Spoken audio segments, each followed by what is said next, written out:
A1 check S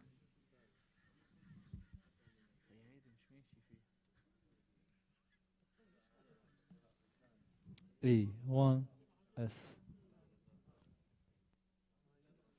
A1 2 check 1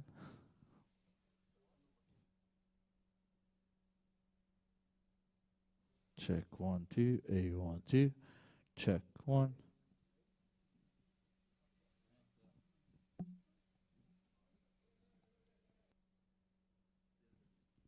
A1 2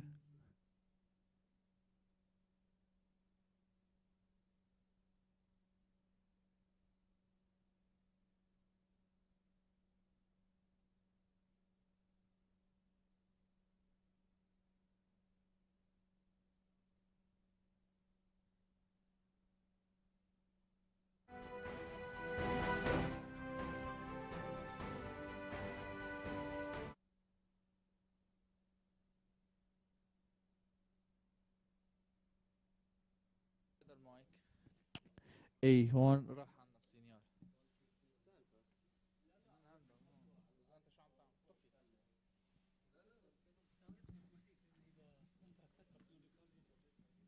طيب خلينا نشيل اياها هيدا السيتنج تما ما تفوتوا طفيت. اجل الحركه هذه من شوي شفت هي بس عم تهز يمكن.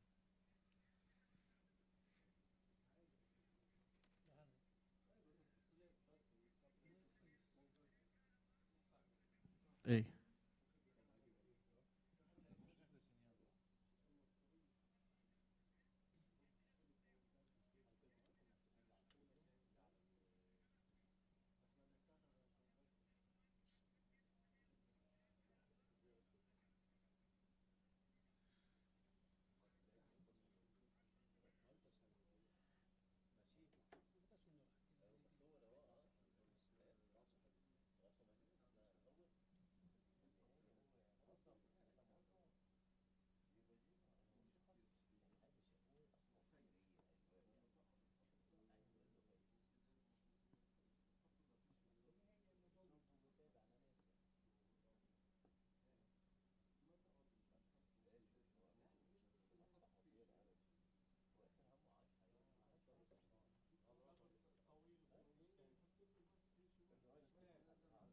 اي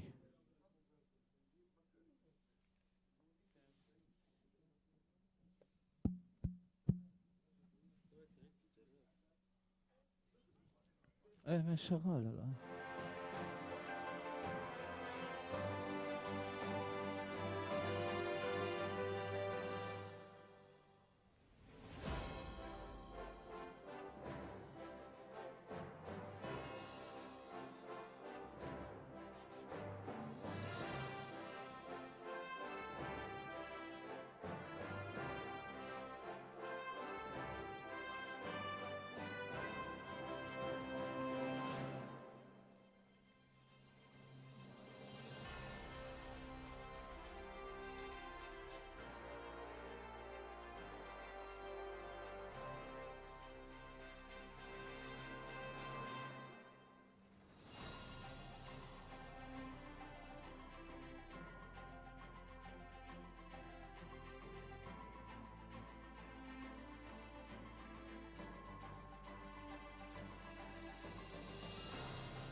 ناس تست.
guests, ladies and gentlemen, good morning. Welcome to the first RegTech Symposium, organized by the Communication and Information Technology Commission, an event that we have been excited to host for quite a while, to shed light on the role of RegTech in the regulatory ecosystem, one that impacts many aspects of our lives. With you today, we are going to explore the uncharted landscape of RegTech and the promising opportunities it encloses for the digital regulation, locally and globally.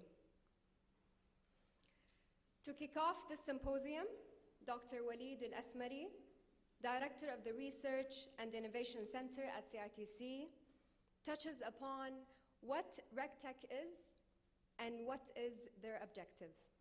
Please join me to welcome him on stage.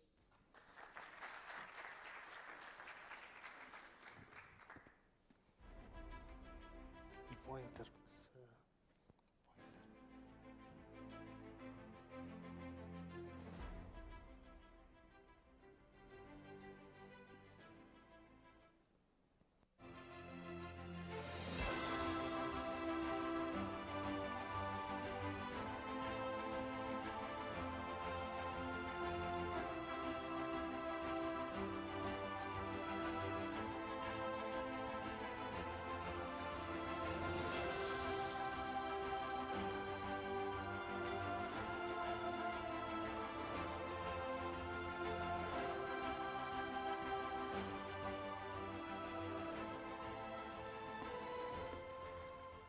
The RegTech Symposium. We are here today to see how technology can do wonders with regulations. Today, we have exceptional global speakers that will show and deliver three main messages. The first one, what is RegTech or regulatory technology? The second one, what is the global state of this technology? The third one, we would like to have a glimpse at the future where RegTech will change how regulators work.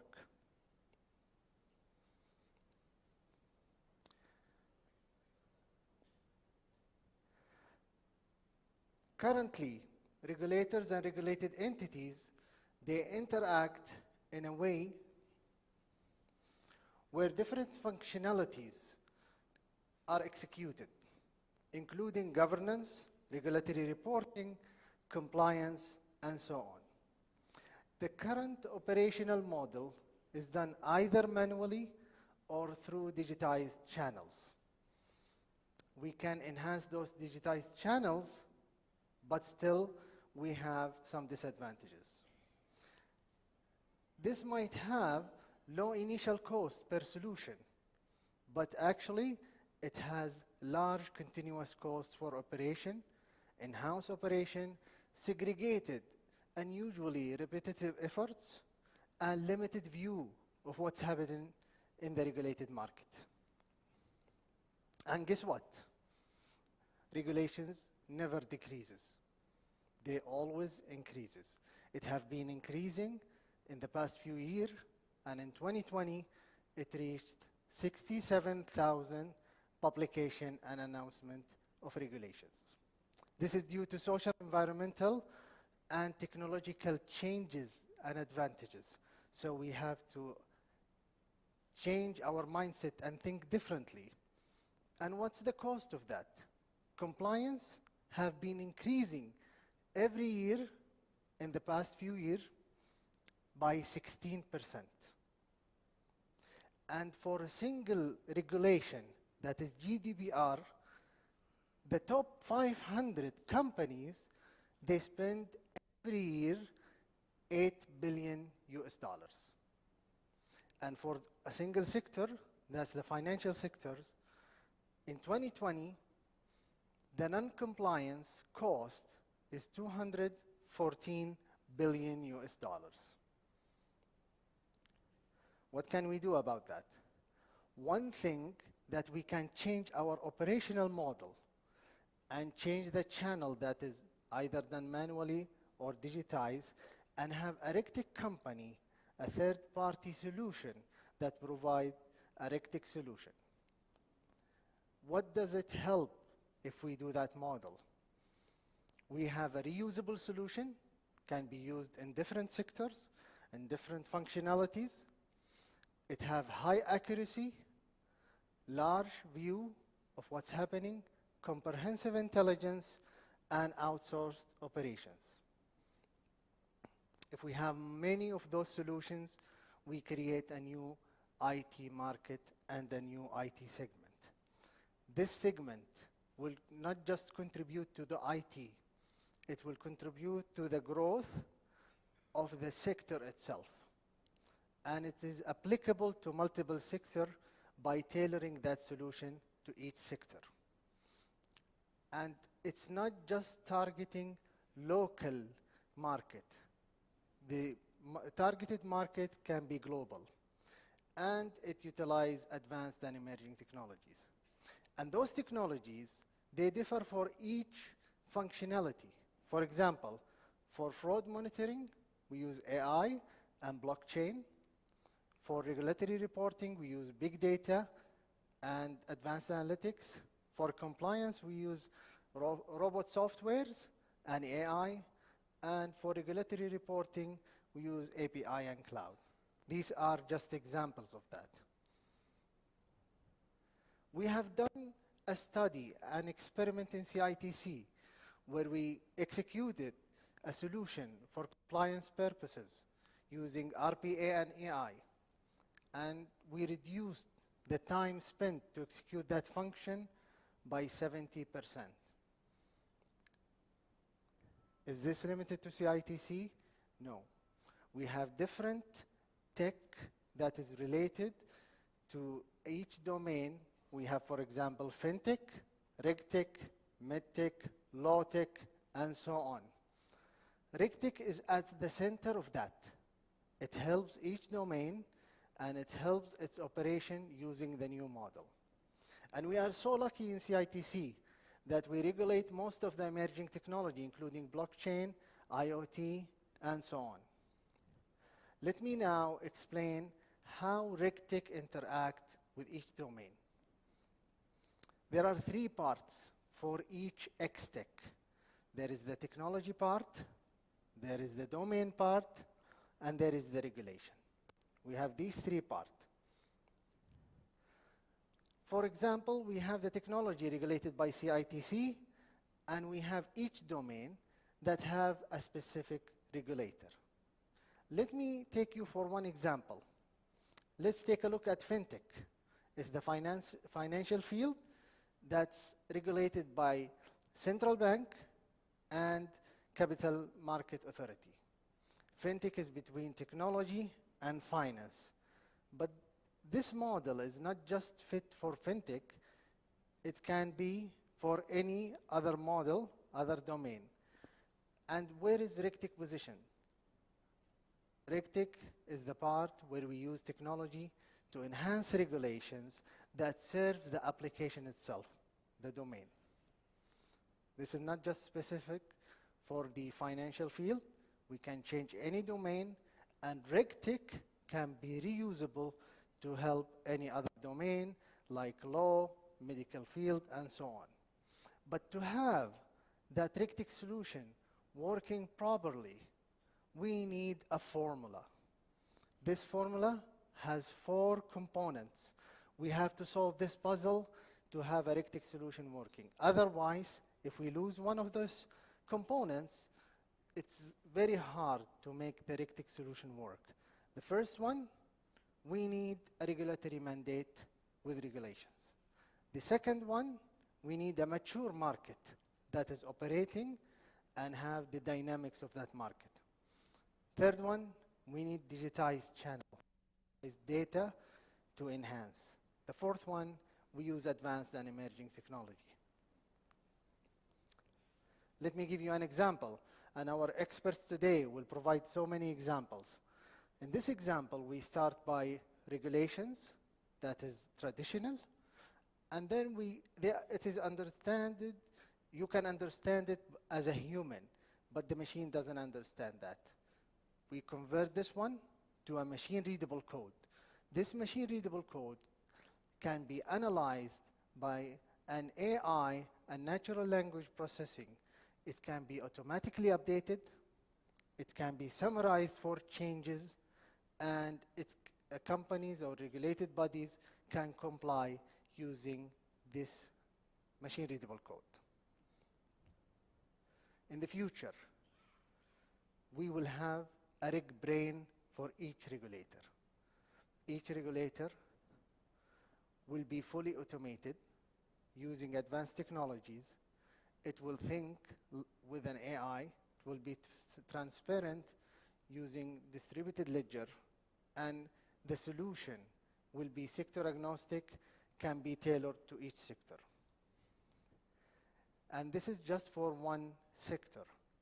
And we have each regulatory body regulating one sector, but not that only. We have regulated entities complying to multiple regulators, and we have regulators that are interacting with each other. The ultimate solution in the future, that we have a RegTech layer that achieves this target. By this, I will end, and I will leave you to enjoy the rest of the symposium. Thank you.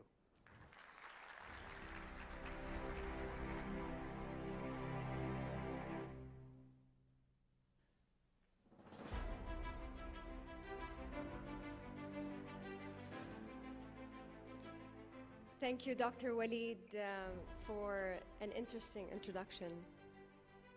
Now, it is inevitable that we learn about the role of technology and compliance in RegTech.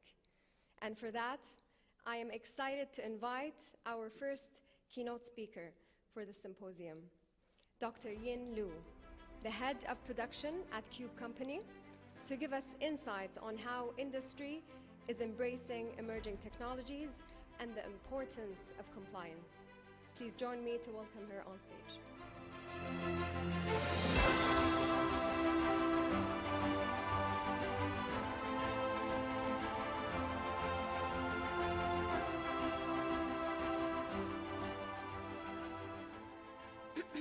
Mirhaba. Hello, good morning to those of you physically here in the room today and to those of you watching the live broadcast. It is my great honor to be here.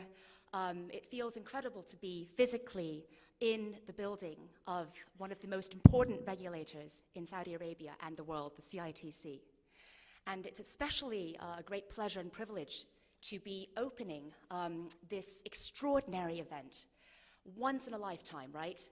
It's the first ever introduction of RegTech and all that it can offer to the Kingdom of Saudi Arabia, right? So, I am here today to present to you the landscape as it currently stands and as it could be, this uncharted landscape of technology and regulation. But before I take out my metaphorical paintbrush, as it were, I would like to do a quick exercise, don't worry, very painless. In compliance, there's a very famous concept called KYC, Know Your Customer. My exercise is, as I call it, KYA, Know Your Audience. Very important for communication. So, quick poll, please. Could you raise your hand if you are here to represent a government entity? Interesting. Thank you. How about research, academia, as it were? Okay, great. And then, of course, the private sector, like myself. Okay, fantastic representation all around. One follow-up to this, how about financial sector? Who here is from the financial sector? Oh, I'm so pleased that you're in the minority. This is exactly what I was told, right? So the idea here, thank you for that exercise. And also, if you're an outlier and didn't raise your hand, I understand there's always going to be some noise in every kind of data analysis. But the whole idea is that RegTech, and this is revolutionary, right? That here at this symposium, we are defining RegTech as not just financial services. It's any sector, as Dr. Waleed just illustrated. And very importantly, regulators are part of that too. So SupTech is a subset of RegTech, and I will outline that shortly. Right, so we will start with the what. My talk has 3 parts: the what, the why, and the how. I think all the best things in the world come in 3s.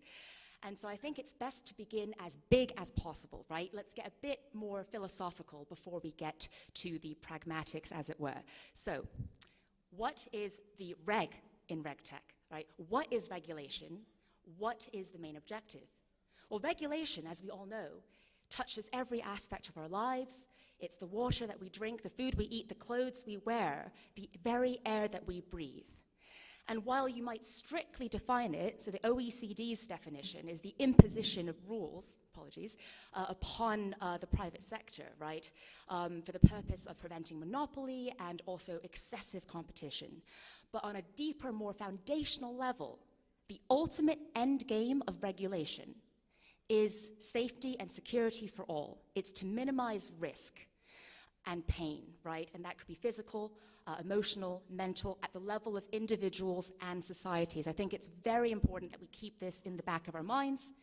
And also the fact that regulation and innovation go hand in hand. There's often a tension portrayed, but really they should be supporting each other, right, in a win-win scenario. And that support can be facilitated, I think, by RegTech. So, on to the official definitions now. Regulatory technology, or RegTech, is the use of technology by regulated firms, not just financial, all regulated firms, to understand and also meet the regulatory requirements, right?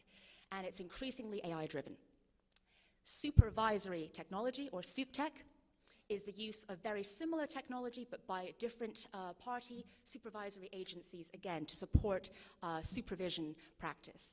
And on the right, we see there's a word cloud, and this is from the FSI, and it basically represents concepts that come to mind when we think about SupTech.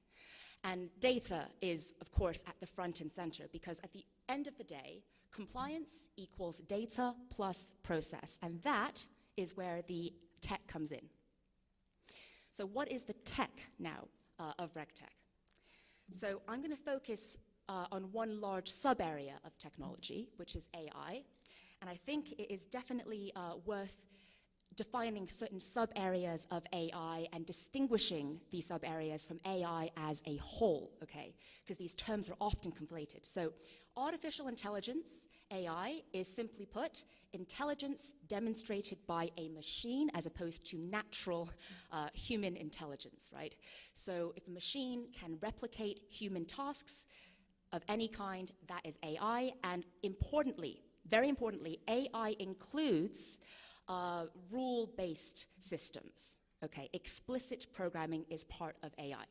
Now, machine learning, which is a big sub-area, of course, of AI, emerged, I think, about in the 1980s. It wasn't so popular back then.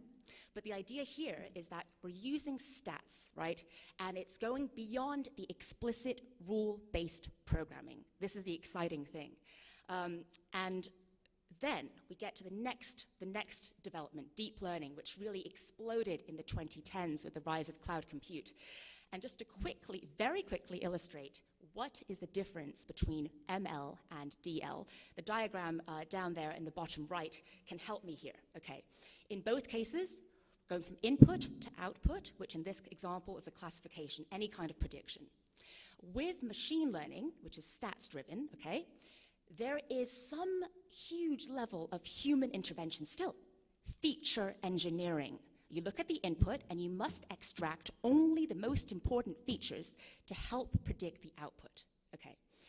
With deep learning, we are using artificial neural networks which mimic how neurons actually work in the brain.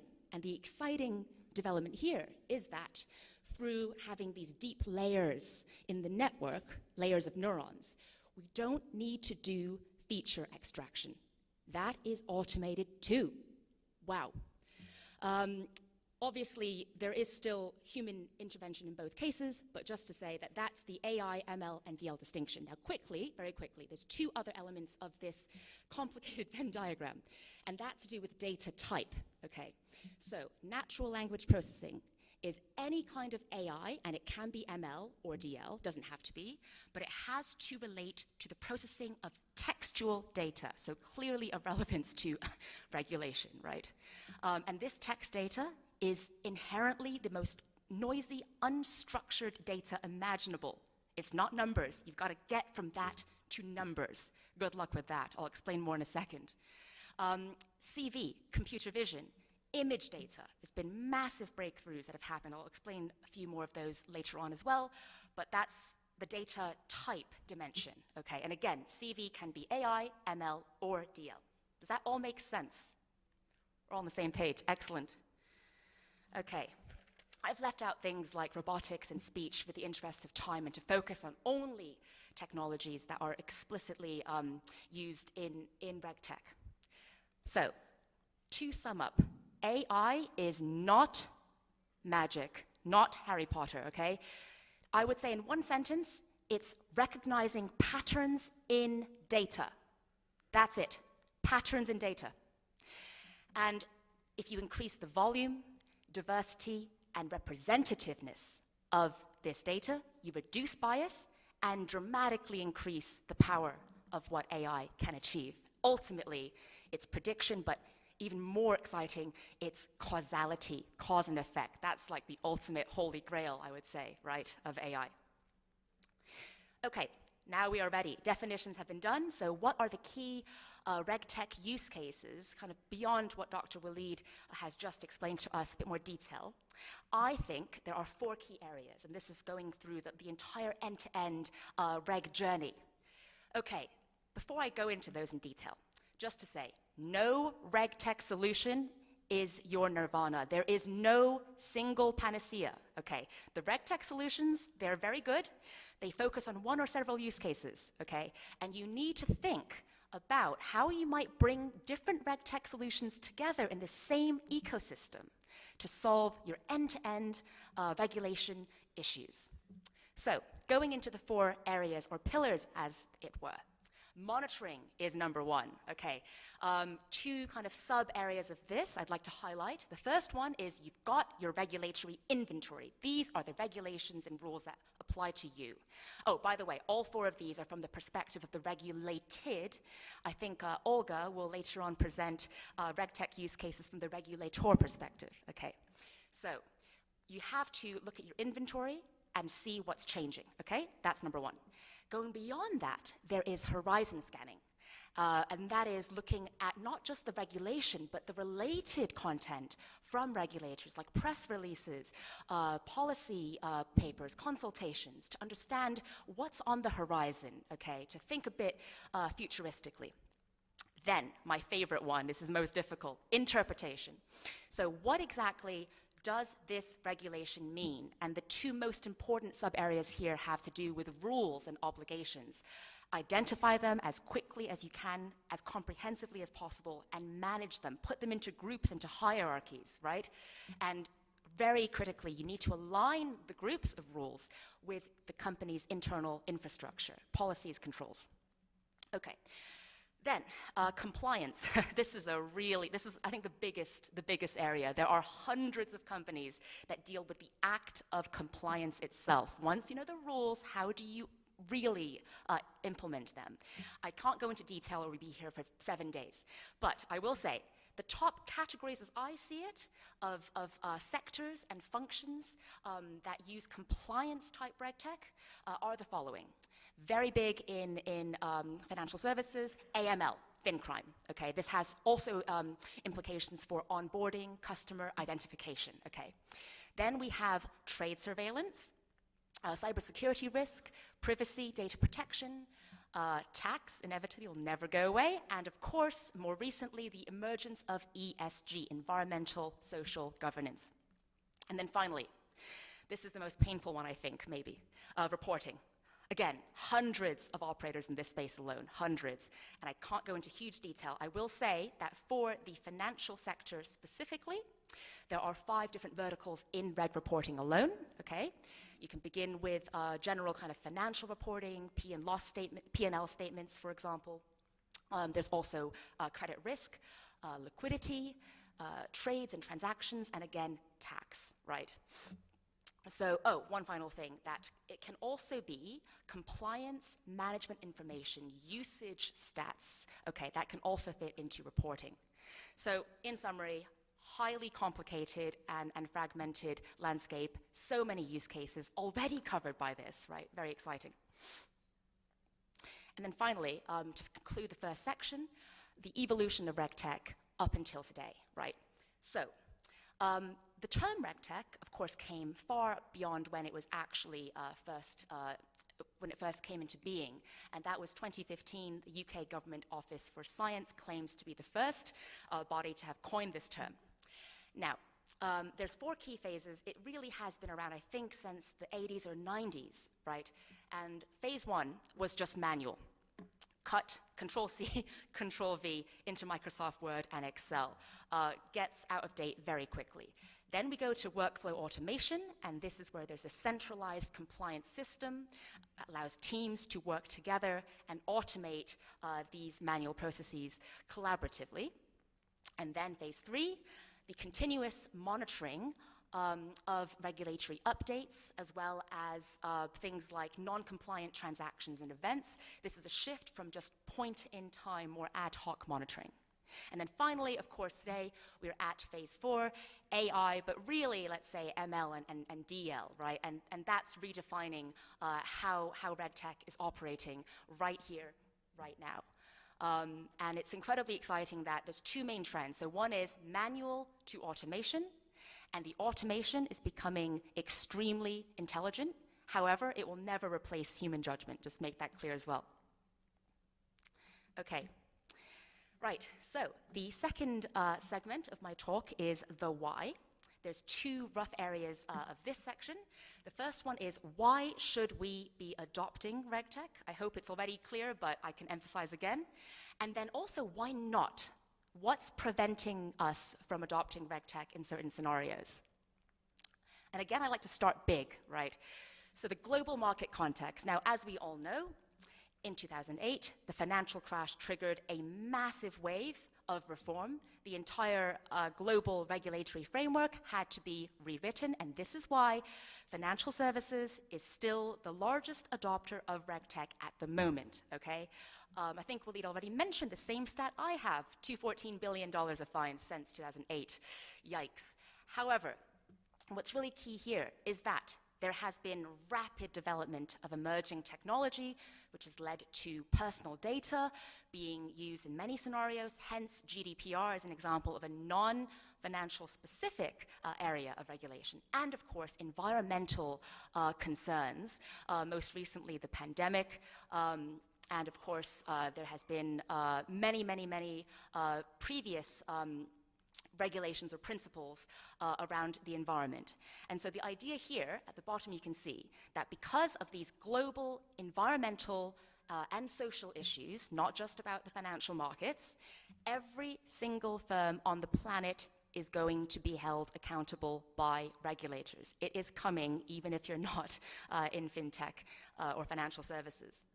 And this is just a visual to kind of just summarize what I've said, that there is rapidly evolving technology like IoT, crypto, blockchain that will keep coming, and of course the environmental evolution and social things like war and Brexit as well.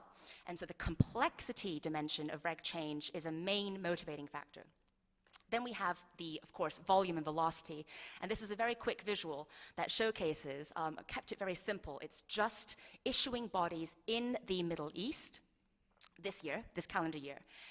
In summary, about 100 regulatory updates from these selection of Middle Eastern issuing. It's not exhaustive, okay? But about 100 regulatory updates per day, 2,700 per month, and so far about 27,000 this year, and only in the Middle Eastern region. If you're global, it's obviously, you're responsible for more than just that. But to give you a taste of the headache that the volume and velocity alone have caused. Now, this is my favorite point for motivation. The complexity of reg change is one thing, but the complexity of regulatory language is quite another. And there's a very exciting Bank of England white paper published a few years ago and revised last year. And the Bank of England research team, they proved that since 2008, the complexity of language of regulations, they use just as an example, prudential regulations for UK banks, okay, to focus. And they have proven through NLP and network analysis that this complexity has increased dramatically. And they measure complexity through a wide variety of different metrics, number of unique words, and also when, except. These all increase complexity of language, right? There's also the global complexity. So number of rules present in the regulation, and very importantly, the cross-references between these rules. On the right side, you see a network graph, equivalent regulation after the crash. This is the network diagram of that. And at a high level, you can see, firstly, it isn't just one, there are 3 pieces of regulation. You need to read all of them to understand any one of them, right? And there is a below, by the way, on the left side.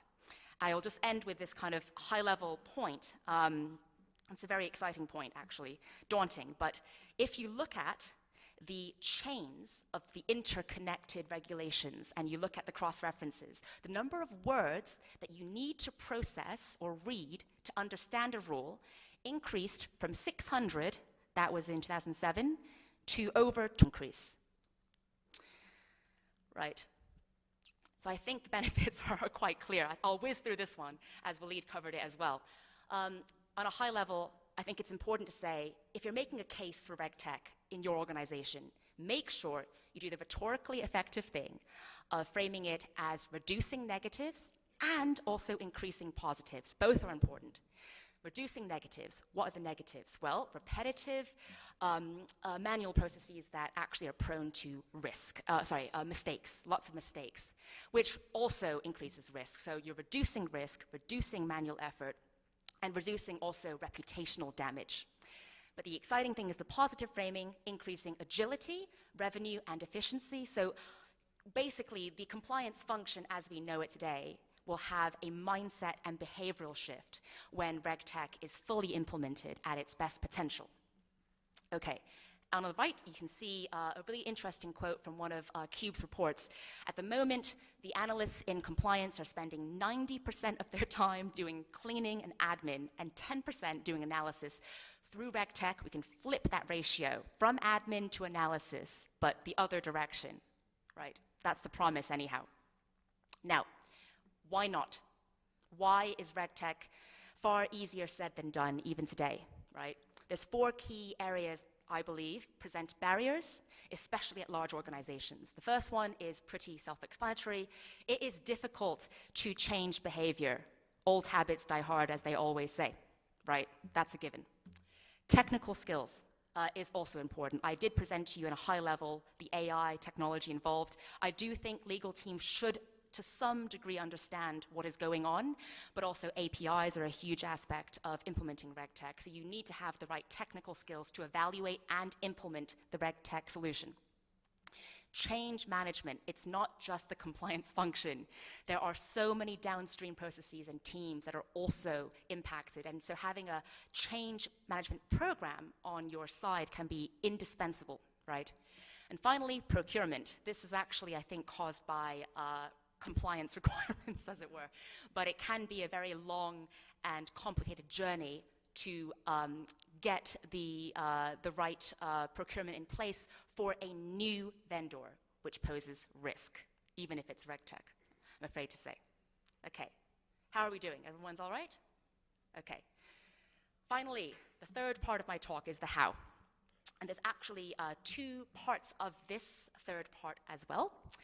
I would like to go into a bit more detail in 2 ways. First is the how of the tech, and I'll look at NLP in particular and how recent deep learning advances are working to transform how we represent the legal language semantically. And then I'll go over 2 different case studies of RegTech in action in different sectors to end my session. So, at a high level, right? NLP. How do we go from machine reading a text to machine understanding a text? Really difficult. I mentioned earlier, you could frame it as how do we go from words, unstructured text, to numbers, structured text? And very importantly, how do we represent the semantics of the words as much as possible in the numerical representation that we give to the machine, right? So, this is a very simple, I think you might have seen, if you do anything to do with NLP, this is quite a popular visual, okay, that's been used, and I think it represents quite well the first recent breakthrough of deep learning and NLP. This was in 2013 from Google. Basically, before then, the dominant paradigm was to look at frequency counts. That's right. Going from words to numbers is you just count how often the words appear, right? Pretty simple. AI, right? Not ML. Then we go beyond that with word vectors from this very, very big breakthrough, which is that you define a word based upon its neighbors, right? Just like humans, we are all the average of the people that we surround ourselves with, so are words. This is called distributional hypothesis, okay? And so you can see that when you take those vectors and you put them into a low-dimensional embedding space to see how the words appear, you can do some very simple mathematics, and it illustrates that the semantic information is actually in the vector. So the vector for king, this is a famous example, minus the vector for man, plus the vector for queen equals the vector for woman, excuse me, equals the vector for queen. Does that make sense? That was done in 2013, big breakthrough. You can see the same semantics, verb tense is captured, country capital. Now to caveat this, you have to feed about 1 billion plus words, okay, to get the model to understand these. So it is big data, big data. And very quickly, this is more of a legal example of 2 keywords. So we've got the Memorandum of Association from a UK regulation on the left, which is the same kind of semantic meaning as Articles of Incorporation from a Wyoming regulation on the right. Very different context, but again, when you convert into a vector, these 2 keywords, as it were, will appear in a similar space in the embedding, right? Okay. Second part to this is that about 5 years ago, there was another significant breakthrough in NLP and deep learning. And this is the foundational paper. It's again from Google. I will just at a very high level summarize this, very high level. The vector representation of language went up dramatically in terms of the semantics that it captured, the context. And it's due to one key thing, the position. The position of all the neighboring words to the word in question is also part of the encoding. This is absolutely massive. So you can see that long-range dependencies in the text are also captured by this. You can see that on the illustration on the right. And so actually there's 2 key benefits. So one is, as I mentioned, the actual quality of the embedding, the semantic representation of the language goes up, but the cost goes down too. Because of this new architecture, the cost of training and the time it takes to train a model went down dramatically. It truly was a win-win situation. So zooming out a bit further, right, I would say that due to advances in NLP, machine learning in general, deep learning, and of course, RegTech on the rise, everything becoming digital, we are seeing that we're moving towards a RegNet moment. I say that because ImageNet was the big breakthrough for understanding images from a machine perspective. We're doing the same thing now with regulation. So, mapping the world of regulation, as it were, this is currently underway. It's not done yet. We're still at the beginning. But I think all of us in this room are going to be part of the creation of RegNet. That's the message I want to land, all right? So, on to my first case study. So this is one I'm very familiar with because it is my own current company. But I think it's a good one. And I think it's because it captures kind of a wide range of different use cases, okay, and shows off NLP and also computer vision. So basically, quick overview of Cube. So we've been around since 2011. We're global. We are an automated regulatory intelligence solution. And very importantly for this event, agnostic to sector or language, okay? The idea is that we've got the entire regulatory internet, we have our customers and what they want, their profiles, and we just match the two through regulatory intelligence, okay? And to do that, you need to have a data model. So we have our own standardized data format. I'll show you in a second. We go from the high variety of different formats on the internet into the standardized model, and then we can match against the customer's profiles, right? And we cover 5,000 issuing bodies across the globe. So I hope you all recognize this one. This is a press release from CITC, okay, on the CITC website. Imagine we are an ICT organization doing some horizon scanning with Cube, and we follow CITC because we love them. And this is what it looks like, the module. So you see all the CITC publications. These are all press releases on the left, a preview on the right with metadata. And we see, oh, they're hosting a RegTech symposium. Let's look at that one. Click. And on the left, you have the original Arabic. This was quite an easy one to capture because of your brilliant website and the HTML. So thank you for the machine-readable reg. Very much appreciated.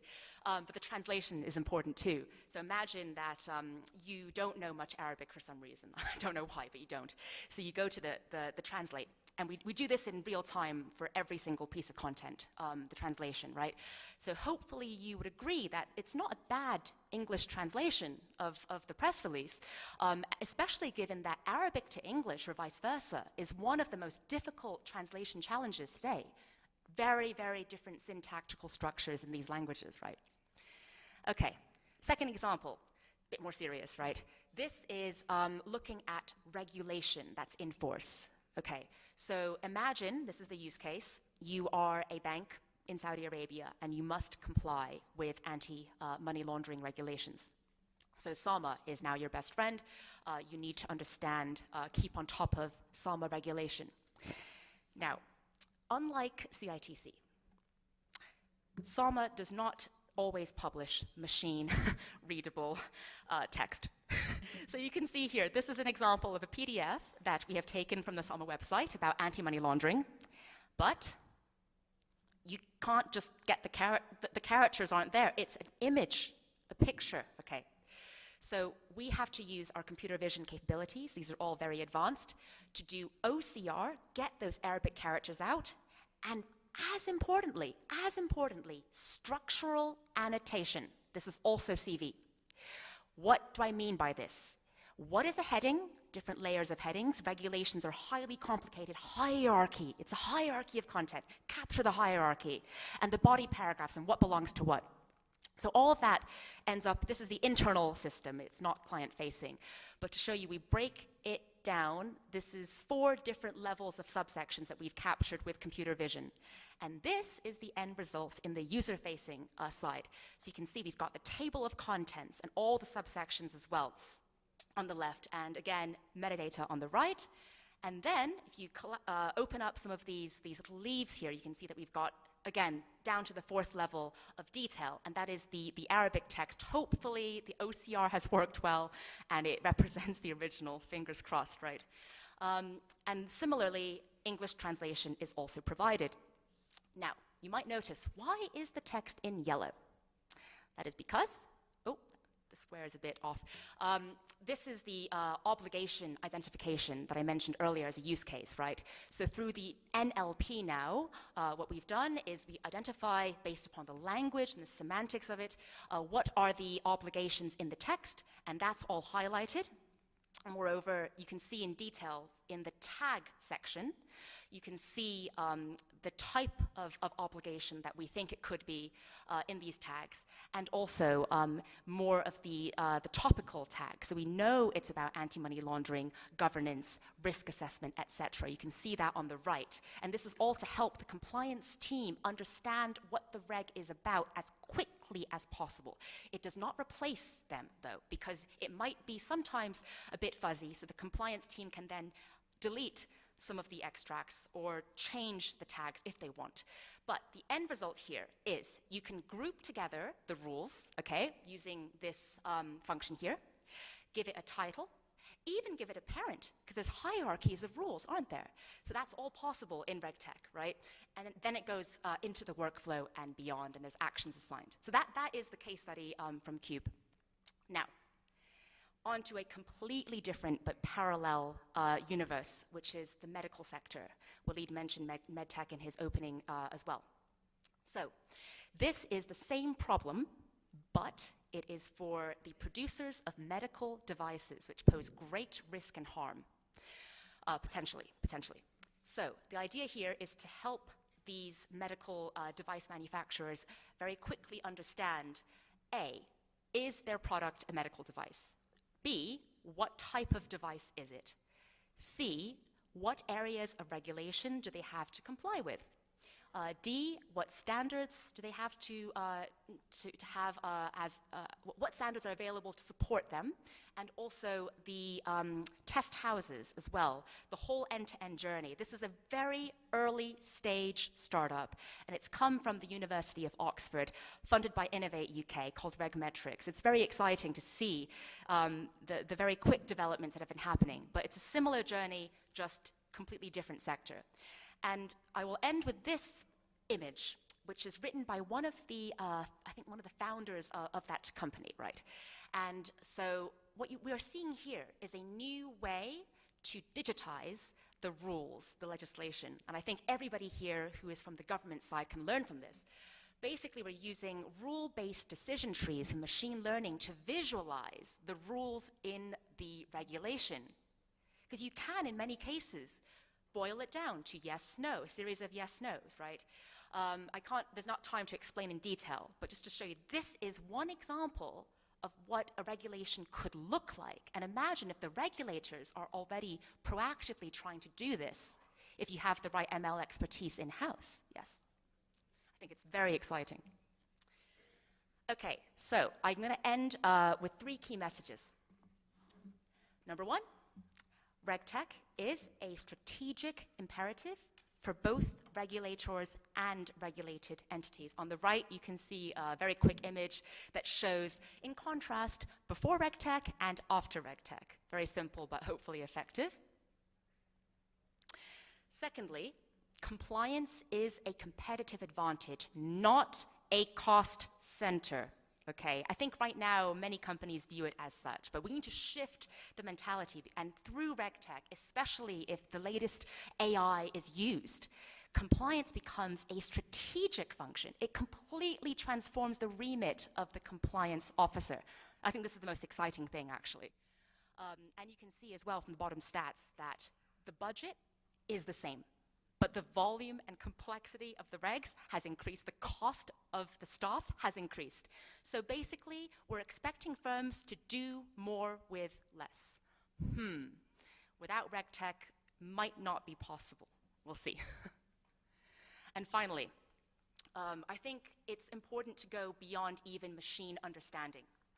And Waleed actually had this in his slides as well. So machine reading to understanding, that is NLP deep learning. Machine understanding to machine enforcing, I mean, that's got to be the holy grail. And we can summarize as such. Lawrence Lessig, in 1999, coined the term, code is law. Well, I think the next frontier of RegTech is law is code. Thank you very much for listening. I really appreciate your attention and time, and I will see you later on today at the panel discussion. Thank you very much. Shukra.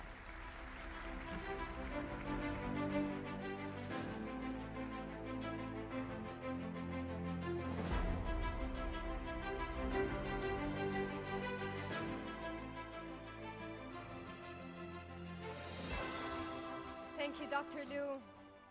Very insightful presentation. Ladies and gentlemen, we move on now to our first panel discussion, which takes us on a journey to explore the global RegTech move. Please join me to welcome the moderator of the panel, Dr. Ahmed Saheli, Group Head of Technology at the Red Sea Development Company, and his panelists.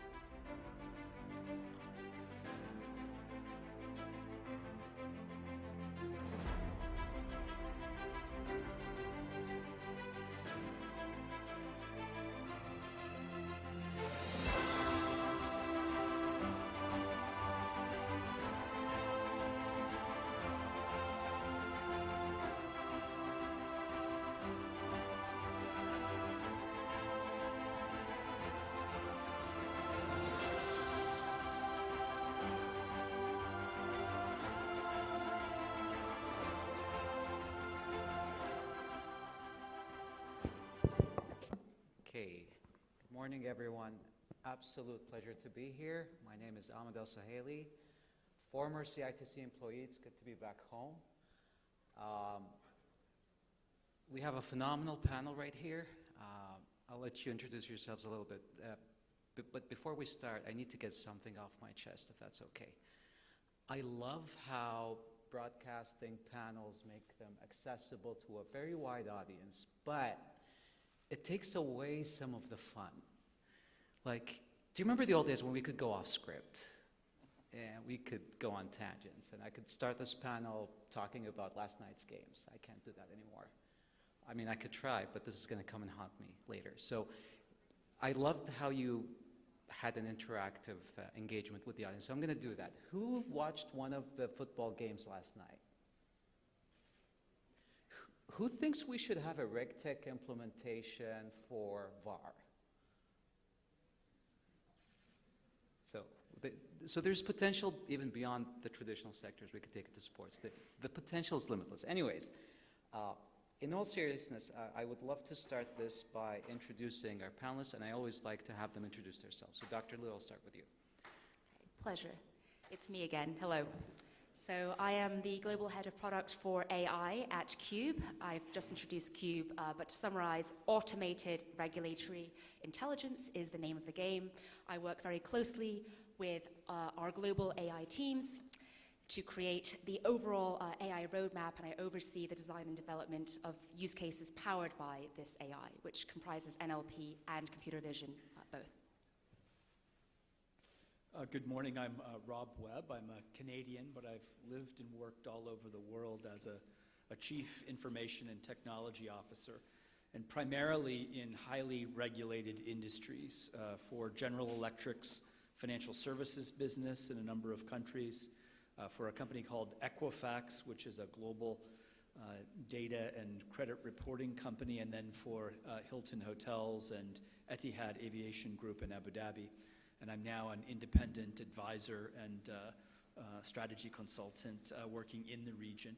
So a lot of experience in these regulated technology areas. Okay. Julia, if I... Thank you for having me. My name is Julia Pescatore. I'm a senior manager within our Deloitte consulting practice. Originally, I'm focused on the financial services industry, specifically with the rise of RegTech. I've co-initiated that practice about 7 years ago, and we've now been accompanying both financial services institutions, but have been going beyond to other sectors and basically advising them on the strategic implications. We have also our own RegTech solutions within the company, but we're also very curious about our ecosystem of, I think, about more than 500 RegTechs in the world that we continuously track. And I'm going to come back to that. That's a great starting point. Last but definitely not least is Malik. Thank you, Doctor. Good morning, and thank you for having me. I am Malik Al-Yusuf, co-founder and chief operating officer of Muzun. Muzun is a Saudi AI company focused on helping organizations in two areas: finance intelligence and language intelligence, specifically in Arabic language. And we have the first RegTech product in the kingdom, Focal, which helps financial institutions comply with financial crime regulations when it comes to AML, KYC, and fraud. Fantastic. Okay, to kick this off, there's a lot of talk about RegTech being implemented in use. And I'd love us to drill in that point particularly with more examples. I mean, you showed us, Dr. Liu, an example of a medical application. There's talk about financial applications, and I was surprised that they're a minority. It seems like there are other sectors that are just keeping a low profile but aggressively pursuing RegTechs. So I would love you to tell us a little bit more about that. And obviously everyone, but I'd like to start with Dr. Liu. Okay, great. Just to clarify, you're talking about a use case. Actual for implementations. An actual implementation beyond what I described in the session just now. Okay, all right. Like your favorite example that's My actually implemented in use. Tell us which country, which sector, what kind of regulation is being implemented in a RegTech configuration. Okay. Ooh. I don't know if I can name just one favorite. I will say anything to do with NLP is clearly going to be my sub-area of interest, right? But I would say I think there's a couple of areas where RegTech solutions are actually used. You could argue that the same solution could be used by a regulator or by a regulated entity. And one that's in practice I'm aware of is just customer complaints. Or just complaint management in general. Obviously, you need to use various types of NLP for this, understanding what the complaints are with things like topic modeling, clustering, the semantic information I mentioned earlier. But I like this use case because the regulators can take advantage as well, and I think it was featured in a report published, I can't remember the name of the report, but a couple of years ago, this was happening within SupTech, as it were. But it's interesting because on the flip side, the same exact use case applies to any kind of sector that has customers who aren't happy, which I think is every sector, as it were. But it's the idea of you gather that customer messaging, as it were, through a digital form, right? And then you have to structure the information, apply the aforementioned NLP to it, and critically then is the next part is the implementation. So it needs to go to the right internal processes in order to address the complaint. And in the regulator case, there might be some penalties that need to be taken into account as a result. So I hope that helps answer the question.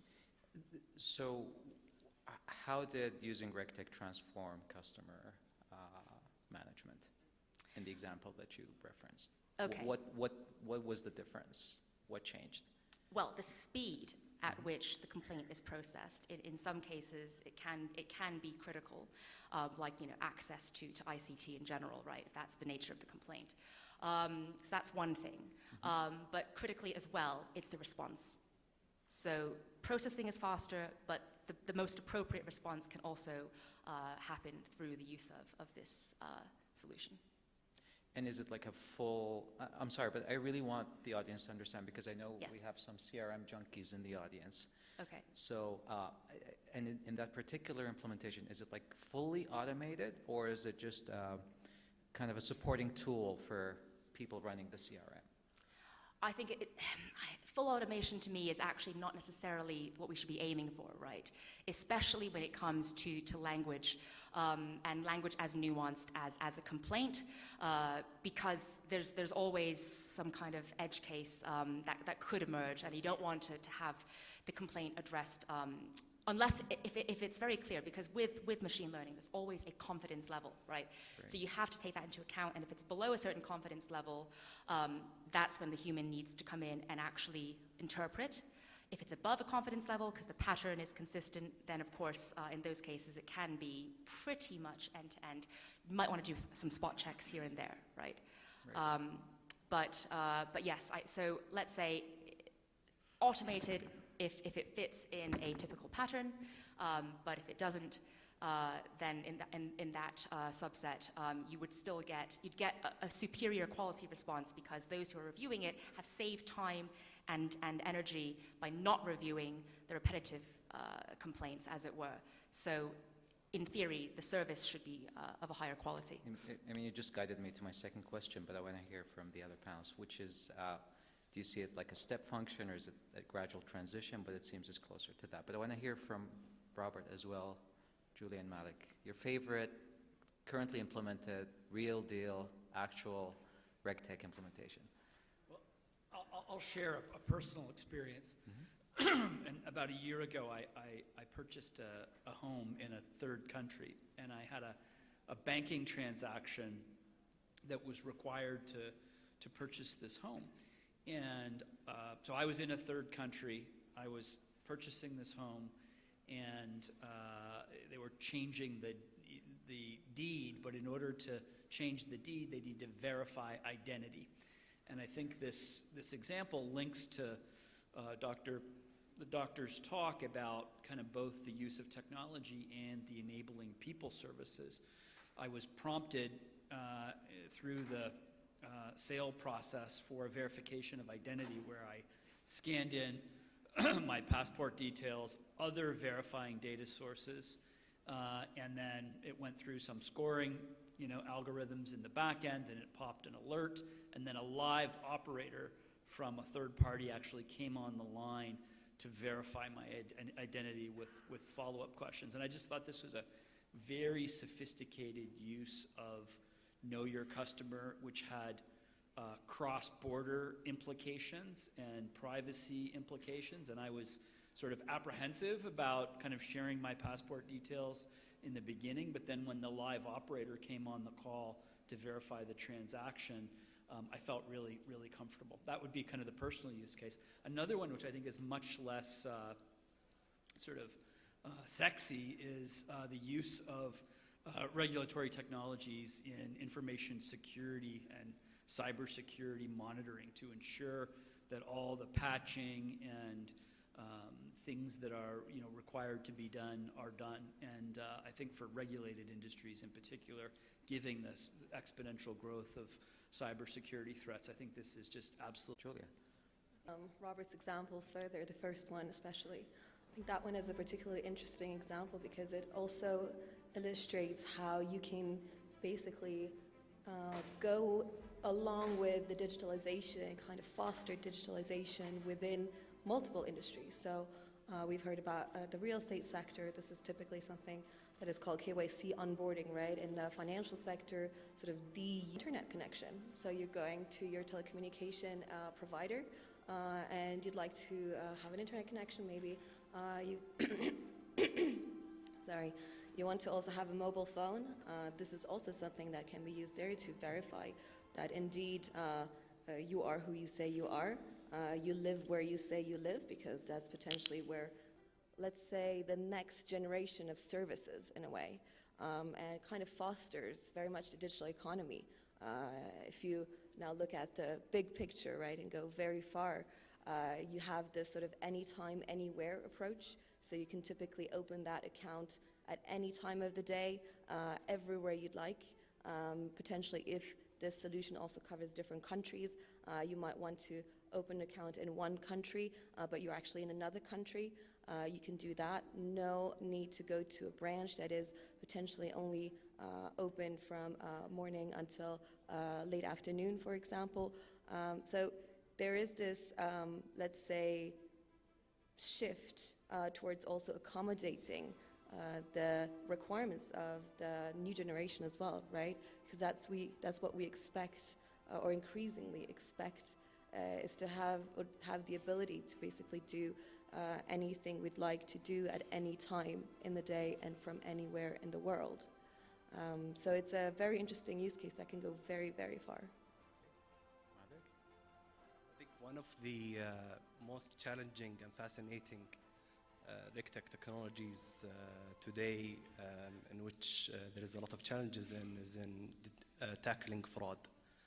And today, when we think about fraud, it's not only limited to finance fraud, like stealing your bank account or pushing a payment from your own bank account, but it also goes way beyond that, to telecom, to e-commerce, to commercial applications, And that involves so many entities and so many data points about customers. And so using AI to understand customer behavior across different channels and detecting fraudulent behaviors from real customer behaviors to help combat fraud and reduce the risk of fraud is something that is becoming the regulators' priority across the globe with the rise of digitization.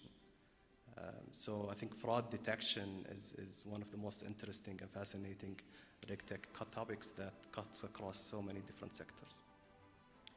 So that leads to how is RegTech actually going to become more and more common in the different sectors? And I want to reverse the order, so I'm going to start with Malik and come back to Dr. Liu.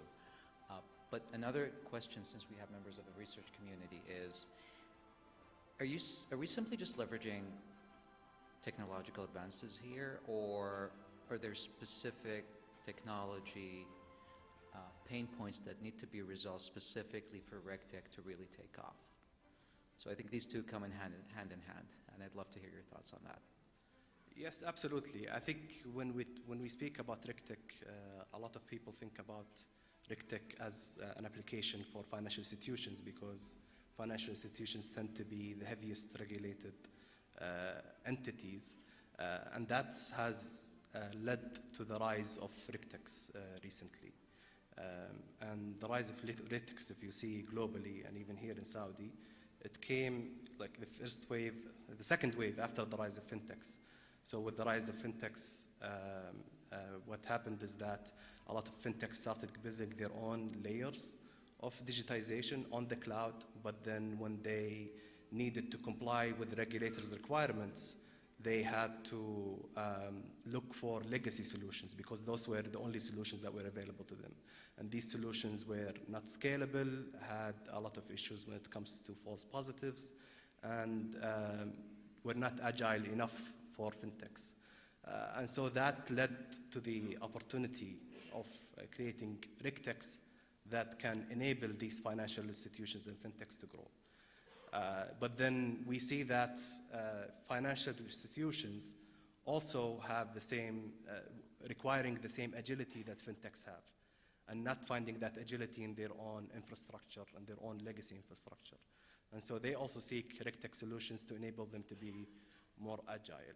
So that's in the financial side. Now, how that comes across to different sectors is when different sectors also digitize and advance in their own technologies, but then finding it hard to comply with regulators when it comes to different regulations. For example, when it comes to media and publishing, media companies are all transforming into basically digital content, and digital content is being created by the audience rather than only by the writers. And so it is a global challenge for media organizations on how can they moderate their own content online so that there's no profanity or other types of sexual harassment, etc. And we see that's probably one of the biggest challenges in, for example, in Facebook social media and managing their own content moderation. So such challenges exist in different sectors. If we talk about different sectors, I'm pretty sure the audience here have different experiences in different sectors. But I see media, financial institutions, telecom as probably the core opportunities for RegTech companies. Okay. Julia, do you see any technology bottlenecks that specifically need to be addressed for RegTech? So I think going back sort of to the essence of your question, let me go a bit closer to the mic. Technology cannot be the only driver of RegTech. It's not possible. I think we've seen it a lot. We've seen a lot of RegTechs pitching to us potentially to offer that service to our clients, that product. And what we've seen is that a lot of times the technology is magnificent. It's incredible. It can do amazing things, right? But the things that it does are not what the client needs. And I think that's something that the RegTech space has struggled. I think this is something that is evolving, though, and is maturing quite a lot. I think there are certain areas that are being sort of carved out, but there is this dialogue that is necessary between RegTechs and the customers that they want to serve. I would probably, let's say, even dare to say that if you are, let's say, a B2C startup, it might be easier to make sure that your solution let's say, corresponds to your client's needs. But if you're in the B2B sector can be extremely fragmented within one small space. So you need to be certain of, for example, what kind of systems your clients are using. And that's something that we see a lot, is that there is this sort of gap between what technology the clients use and what the RegTech proposes. But that can also be bridged through technology. So it's an ever-evolving space, I would say. And I think that's sort of one of the components that need to be put together with that technology part to make sure that there is widespread adoption and that really it serves its goal. Just to build on Julia's point, the technology solutions are now there, and there are many, many technology solutions that can be adopted. The real challenge for most organizations is the change management, the talent, and the data sources. And I think to make the question specific to the Kingdom of Saudi Arabia, I think there is a very unique opportunity, given the high level of advancement of government services with AbShare and healthcare services in the kingdom, to have a more integrated approach to how these issues are solved, because you're not burdened by as much legacy infrastructure and systems and technology as many other parts of the world, and the level of reinvestment is enormous. However, the regulatory environment, particularly as it relates to privacy and security, needs to accelerate so that it's in sync with the technology capabilities. So I think that's the opportunity and the challenge here in the kingdom, is how do you implement these technologies quickly so they drive efficiency and also continue to enhance what are, arguably some of the best government services in the world, right, for citizens.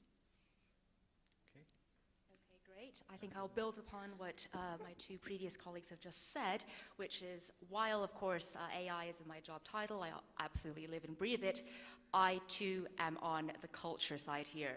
This is the most difficult way, and a behavioral mindset shift that is needed, not just within compliance teams, but across the entire organization. As Robert just mentioned, change management, I mentioned it as well, that is a big barrier in the way at the moment, not the tech itself. On the tech front, though, data is the key thing. It's data in and data out. It's all an ecosystem, as I mentioned as well. There's no single RegTech solution that can operate on its own and solve all of the compliance issues. So data going into the system, that's down to the customer, right, or the organization, making sure that your taxonomies, your policies, your existing controls, infrastructure, terminology, that is represented in a systematic way that can then be fed into the system, right? Because at Cube, actually, it depends on who the customer is. Sometimes we get that. If it doesn't, that doesn't exist, that data, it needs to be a manual process for onboarding, and that takes a long time. And it does work, but it does hinder the speed at which the reg change can actually be adopted. On the flip side, you have data out, because obviously the RegTech vendor is just one role, has one role to play in the overall compliance system, as it were. So GRC vendors have to work with RegTech. They are distinct but very complementary in partnerships, right? And we do have that at Cube.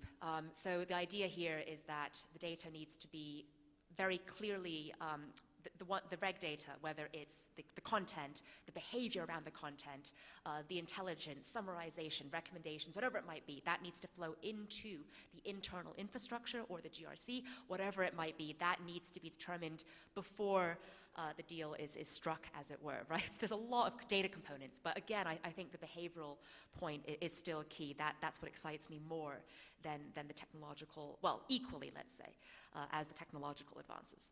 I mean, you guys are brilliant. You make my job so easy because, so this is exactly... I have another point to add, actually, if I may. Please. It's a very quick one. Please. I think I'm We have really time. pleased to see Deloitte, Julia, on the panel here, because obviously I think the RegTech vendors, they can't solve, so it would be quite crazy to say that interpretation can be automated, right? Going back to one of your earlier points. And so working, again, it's a different kind of partnership. There's the partnership with the GRCs, but also partnership with the experts, the consultants who spend day in, day out their time reading and interpreting these regs.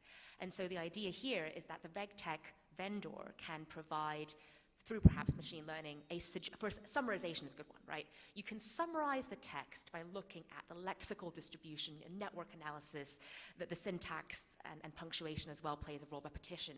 But that's just a summary, and there's two kinds of summaries, but the safer one is the extractive. You're taking extracts from the text, not abstractive, which is being experimented with, but high risk, that's paraphrasing. That should really be done by the in-house experts at the organization or people like Julia, right? So that partnership also, and that's a tricky partnership, but that needs to also be right for the implementation to be fully effective. Fantastic.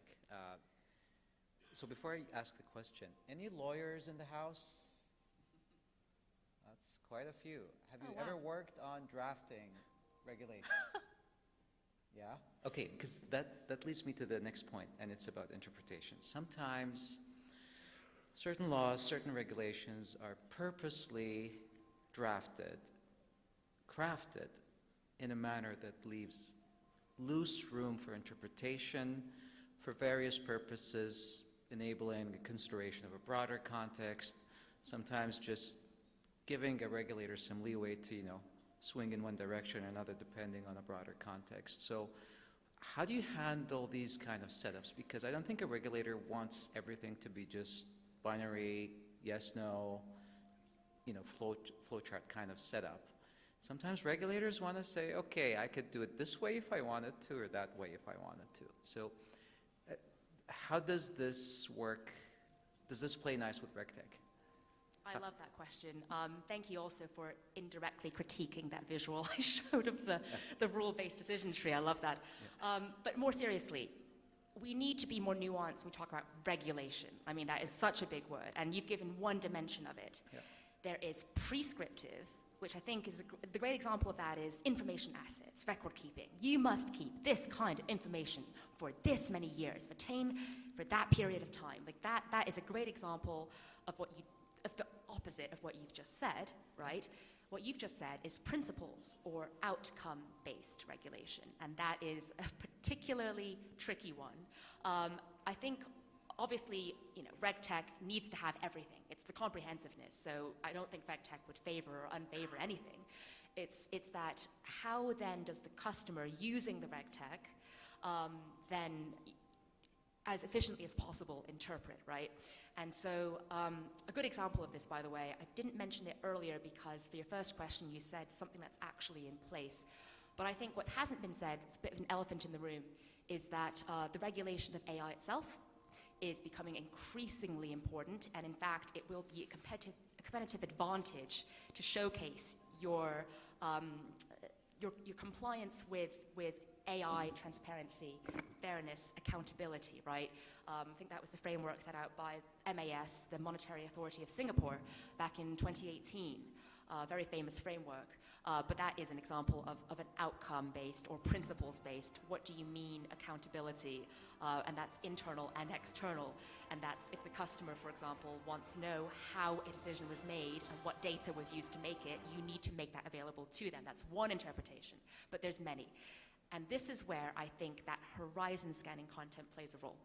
Because the regulator's duty, right, is to provide the following: sessions, live sessions, online sessions. I think the FCA does a great job in the UK of this, where there is a new principles-based regulation. One great example, very timely, consumer duty. That's, there needs to be a plan by the end of October This is the UK only, I'm afraid. It's not a Saudi one. But it's a great example of everyone scrambling. What does it mean to, so the ultimate outcome of this is to enable good outcomes for consumers. That's the wording. What does that mean?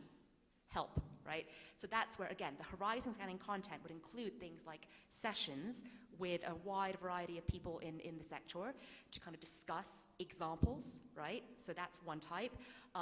There could be like written out use cases, guidelines. That's a really important piece of, again, not regulation, but it's a cousin to regulation. And you need to connect the dots and tie together these different documents talking about possible ways to interpret with the actual regulation itself when it's in force, right? And that's the RegTech job, to connect the dots using, for example, semantic similarity, NLP techniques.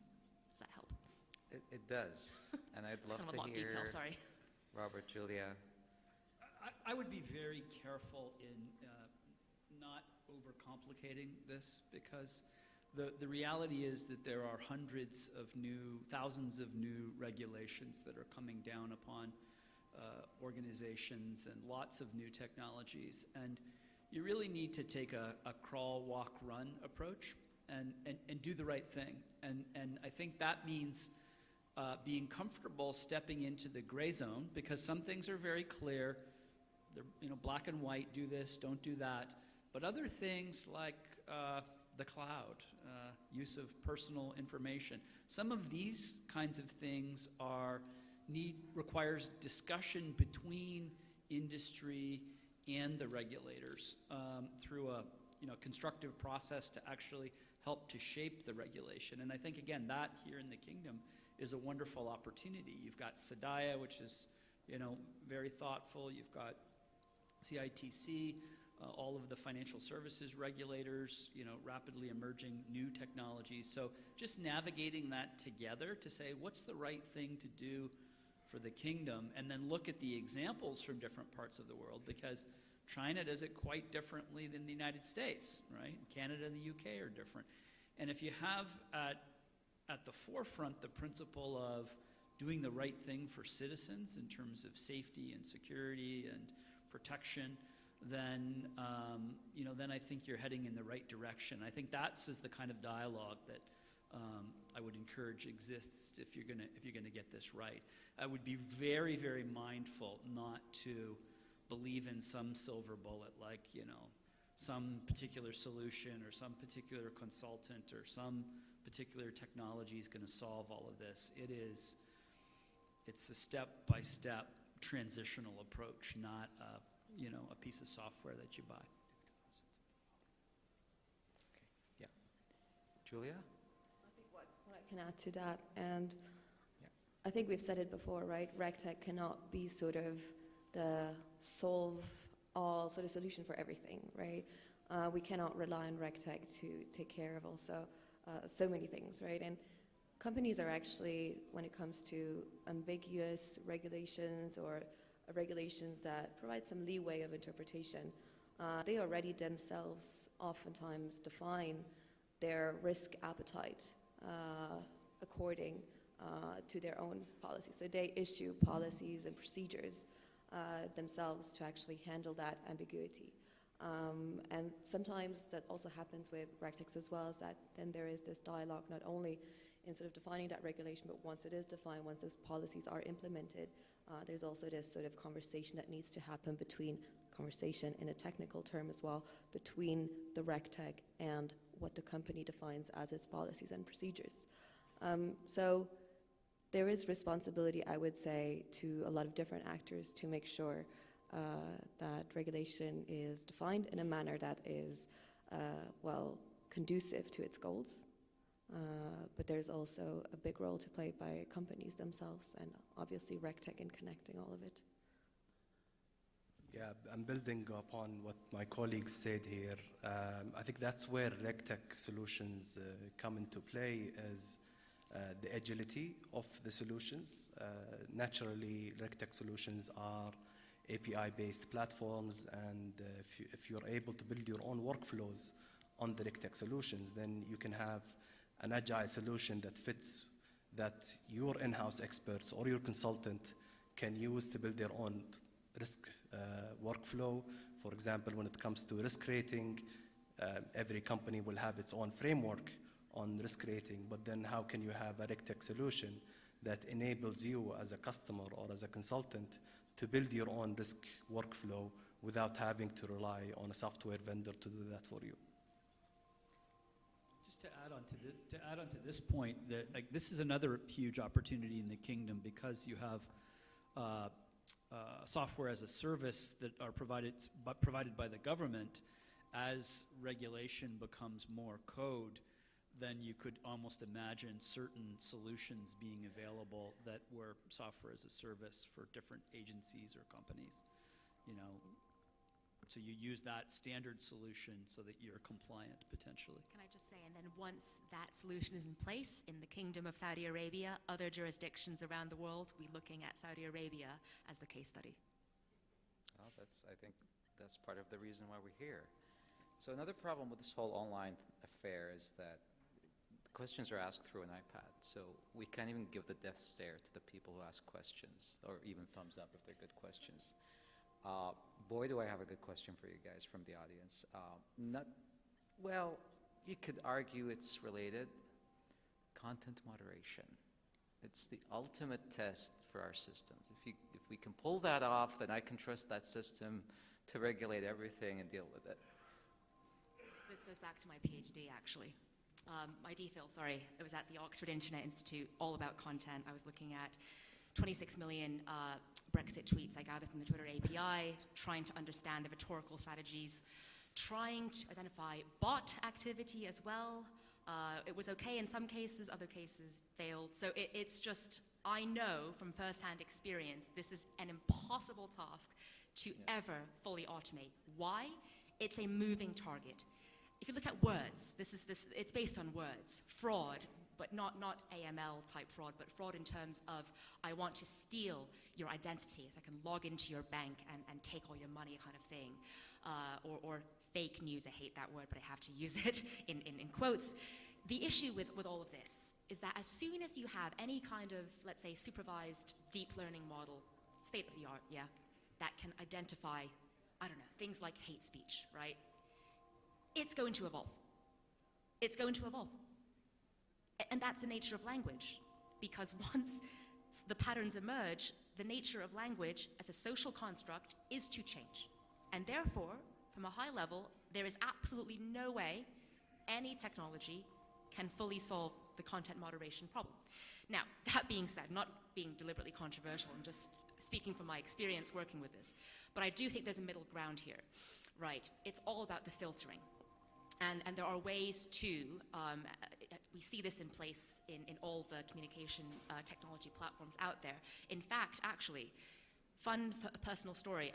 For some reason, yesterday, I went on Facebook for the first time in about 9 months to post about this event, right? To share that it's happening. And Facebook prevented me from posting. I don't know what happened. I think it was that I logged in from a different location, perhaps. I don't know what else, but this is an example of content moderation gone wrong. And Facebook has got massive budget for developing solutions for this, right? And they haven't got it right. So the idea here, though, is that in the patterns that you can see, there are cases where there are clearly lexical markers of content that should not be available online or seen. So you can automate some of it, as it were, right? And then leave the rest to a very well disciplined team of human experts, very diverse, to examine. And you just have to keep updating the system, as it were, as well, active learning. So the good news is, with the advances, of course, in machine learning, deep learning, there are fewer examples needed each time as well.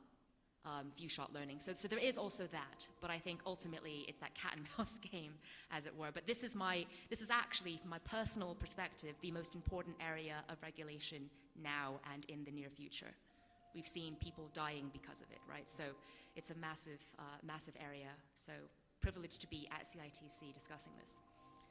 You can actually flip it that you need RegTech to solve problems like this. It's not yes, if you do. or Yeah. a maybe. Indeed. Content moderation, who else wants to talk about it? Yeah, maybe I can say a few words here since I brought it up as well. I think it's never about fully automating the entire process, and I think we're still very far from AGI or artificial general intelligence for that to happen.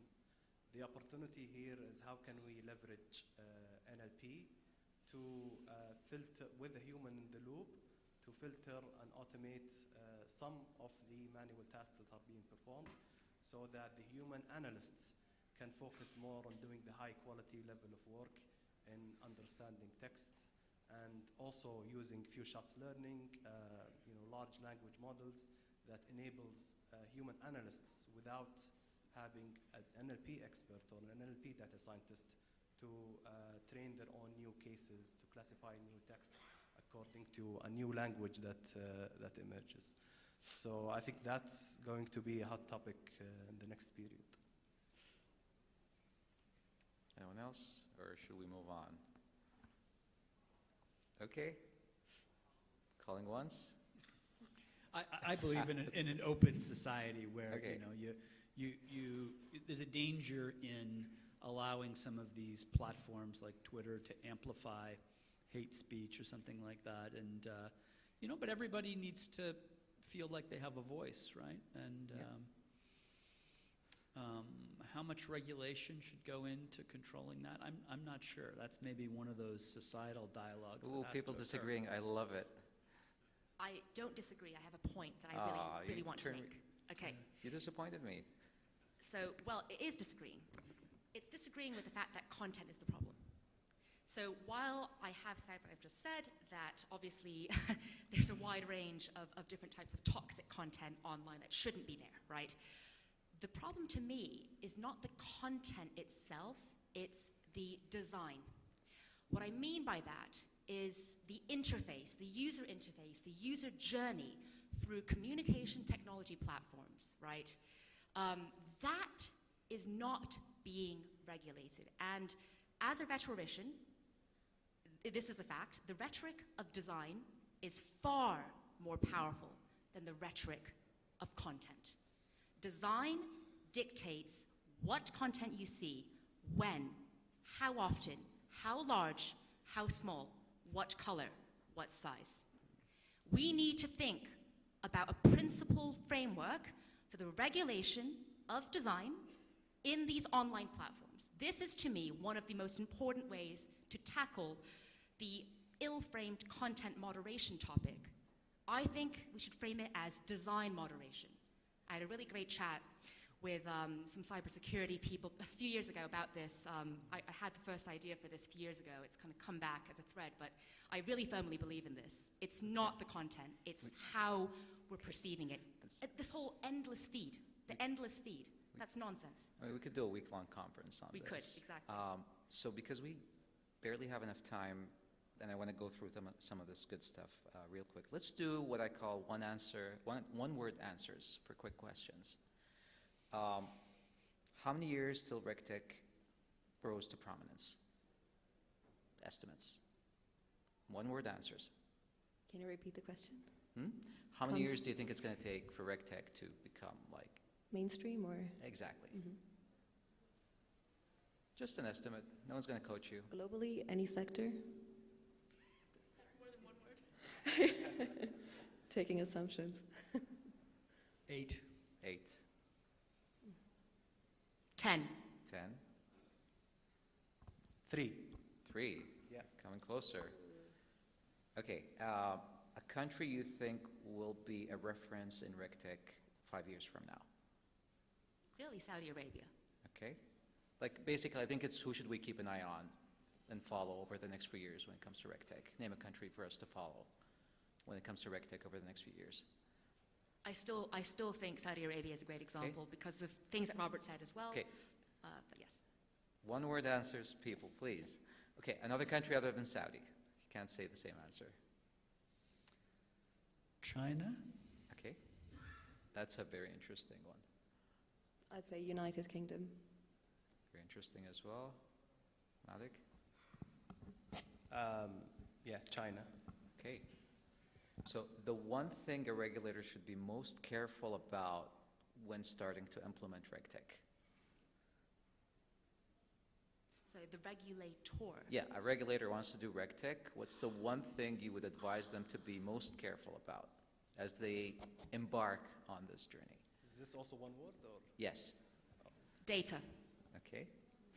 Okay, I'm going to ask you to elaborate a little bit. What do you mean by data? Like making sure they have the right data? There's many dimensionalities to it. I mean, ultimately, when you're demonstrating compliance, it's through data. Okay. So making sure you're clear on what kind of data has to be shown where, reporting, as it were, right? Okay. And also the data of the regulation itself. Complexity. Complexity, I think there's a real complexity risk that the regulations are effective because of the number and situations all the regulated face. Regulated entities. There's So- not one word for it. Okay, so before you do it, look at Absolutely. the entities Dialogue. you're regulating before you do that, before Dialogue you is make the key. jump. Let's say customers. So So, essentially the same thing, yeah. not really, but customers in terms of make sure that whatever RegTech solution you employ does not impact your customer experience, the regulated entity's customer's experience. Mhm. So that Dr. Yin does not have to, can post her own post on Facebook. So following up on the country example, the sector that we should keep a close eye on moving forward over the next few years when it comes to RegTech.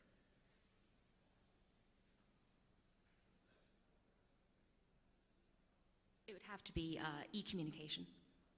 E-communication. Communication tech.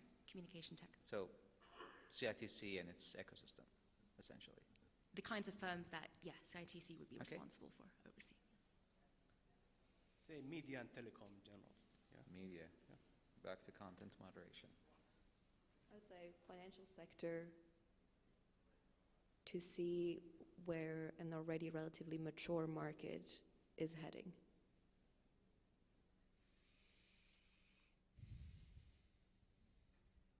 I would say identity or sort of demographic data providers. Data providers.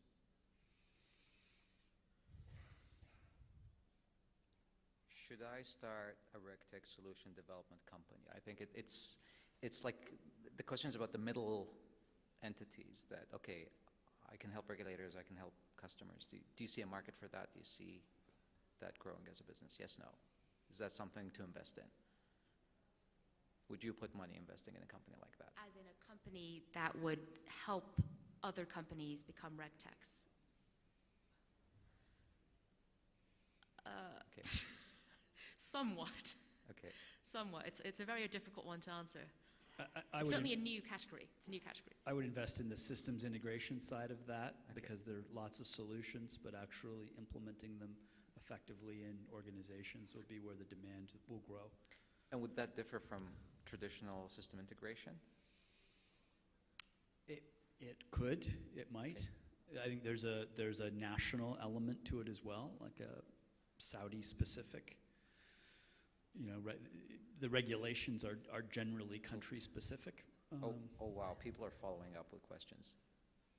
So you mentioned Would you invest in a company that's focusing on developing RegTech solutions for regulators or companies, entities being regulated? I think subtech is very exciting. Subtech? So RegTech helping regulators. Mm-hmm. So I think that's definitely something to follow.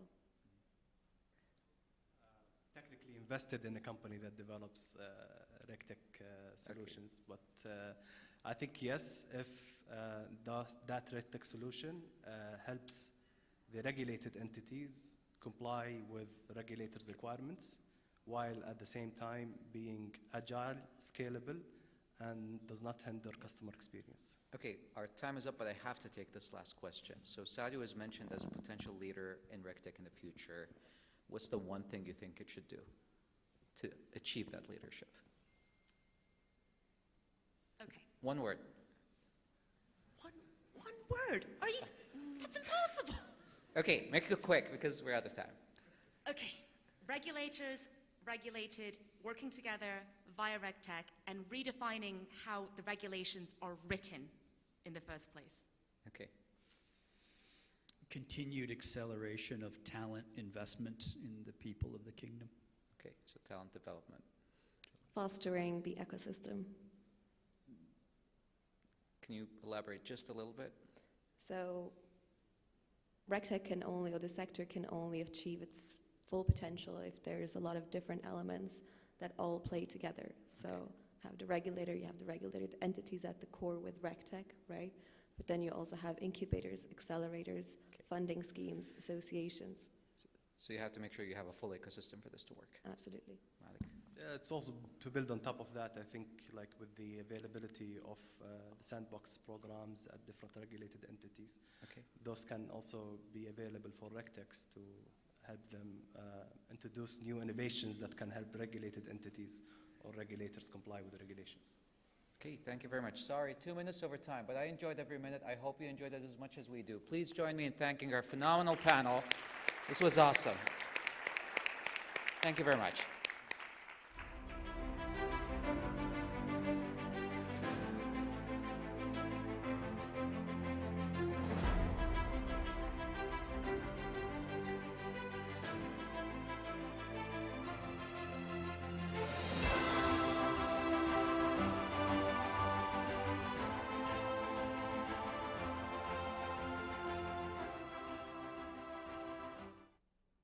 What a lively discussion. Don't you all agree? Thank you, Dr. Ahmed, Malik, Julia, and Robert. And of course, Dr. Lou. Dear guests, the end of our first panel discussion marks the beginning of our 30 minutes break for prayer and for coffee. We will inshallah resume at 12:20. So please be here on time and for us to continue our exciting RegTech symposium. Thank you.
Welcome back, everyone. In the first half of the symposium, we have learned about the role of emerging technologies in RegTech, and we have also heard some of the insights on why RegTech is gaining global momentum. I guess at this stage, we are all wondering what opportunities RegTech presents at our various socioeconomic sectors. In an attempt to address that, I would like to invite our second keynote speaker, Olga Parra, the RegTech Solutions Leader at IBM. So please join me to welcome her on stage.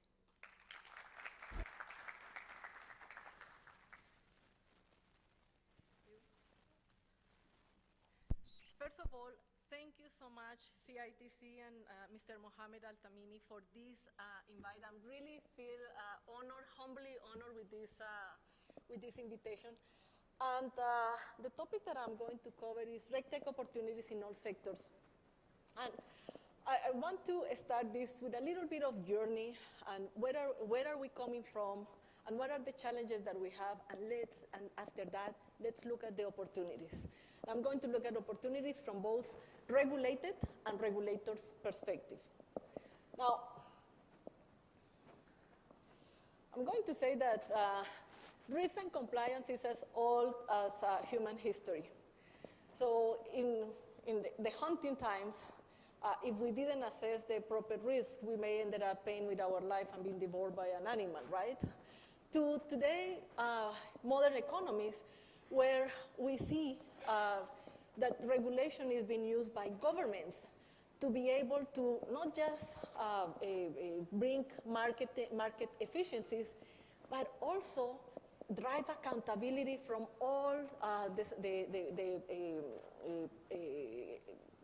players in the industry, and finally bring support and coordination on other activities like, for example, guide or stop innovation. Guide of stop innovation. And this is innovation coming from, very innovative emerging technologies. And this is just an example. Why is an example? Because I do believe that emerging technologies are actually challenging the governments and regulators the ability to embrace fully the fourth industrial revolution. And this is what we are driving for. When we talk at Saudi Arabia, the 30-30 vision, this is about embracing fully the fourth industrial revolution. So just what is the challenges that this revolution brings? See, it's not based in one technology. It's not based in power or energy or IT. It's based in so many aspects. It is about, biotechnology, nanotechnology, quantum computing. You go to every industry and every aspect, and you see tremendous advance and innovation happening there. Now, what is the challenges that regulators are facing with? For one side, they want to take advantage of that innovation and that emerging technology. But on the other side, they have the mandate to minimize risk or reduce risk or eliminate risk, and at the same time protect the consumers. And let's be clear, and with all the respect for the lawyers attending, so there is this, I'm going to say, law and bureaucracy are not that agile in adapting new technology. So there is a challenge there. But the other challenge that we have is that some of these emerging technologies are cross boundaries of regulatory spectrums. So let me give you an example. And I'm passionate. You're going to hear me talk about drones because my background is I'm Colombian, Canadian, and I have a farm in Colombia. And I'm passionate about this technology because I want to use it for land inspection and for chemical spread in the crops, for fungicides and all, these sorts of activities, right? And when I said, okay, so I want to come to Saudi Arabia to bring and build a company that is going to do and is going to use drones for this type of uses, who is going to regulate me? Is the Minister of Defense? Is the Minister of Transportation? Is the Minister of Agriculture? Who is going to allow me to do this fast? who is going to support me to bring this type of innovation to the area of agriculture? Let's not even think the area of medicine, etc. So, and I go back to the challenge: embrace fully the fourth industrial revolution. And to do that, we need a different type of regulatory mindset. So, someone may have think that the role of RegTech is just to apply and meet compliance in the most effective manner. But I do believe, and in the previous panel and discussion, we see the role of the role and the goal of compliance to be able to prioritize and improve the effectiveness of regulation and governance while optimizing the compliance part by the use of modern technology. And when we look at this, we are thinking, okay, so what are the type of technologies that are that we need to bring here? And there are so many. We saw the example of AI for compliance. We are talking about coding regulations. We can look at blockchain and smart contracting. So every aspect in which we are bringing accelerators here are an advantage for all of us to embrace this opportunity.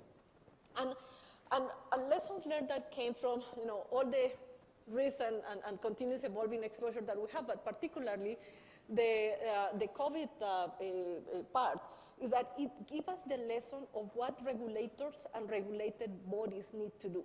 So just imagine this: government and entities addressing very fast the social and economical challenges that COVID presented. Who would have imagined how fast-track vaccinations were made? The approvals of new treatments. Telemedicine. Who from you thought 3 years ago that we were going to have telemedicine as a normal way of working? How many processes were changed in order to avoid in-person validation or in-person signatures? Digital authentication. Just think on that, what this pandemic taught us from both regulatory bodies as well as industry perspective.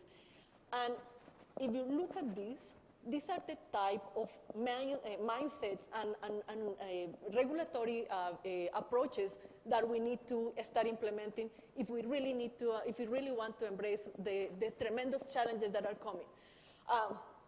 Dr. Yinging mentioned it, the tremendous amount of regulatory changes that are coming. Okay, so if you don't change the approach for regulations, this is going to be unmanageable. Not only unmanageable, it's going to prevent progress and it's going to be to prevent innovation to happen. So, from a regulated body's perspective, from industry's perspective, and I'm not just talking about banking, I'm talking about utilities. Is someone from the utility industry here? From SEC, water utility? Okay, so retail, logistics, transportation, tourism, government, and yes, even the regulators. Everybody has risk.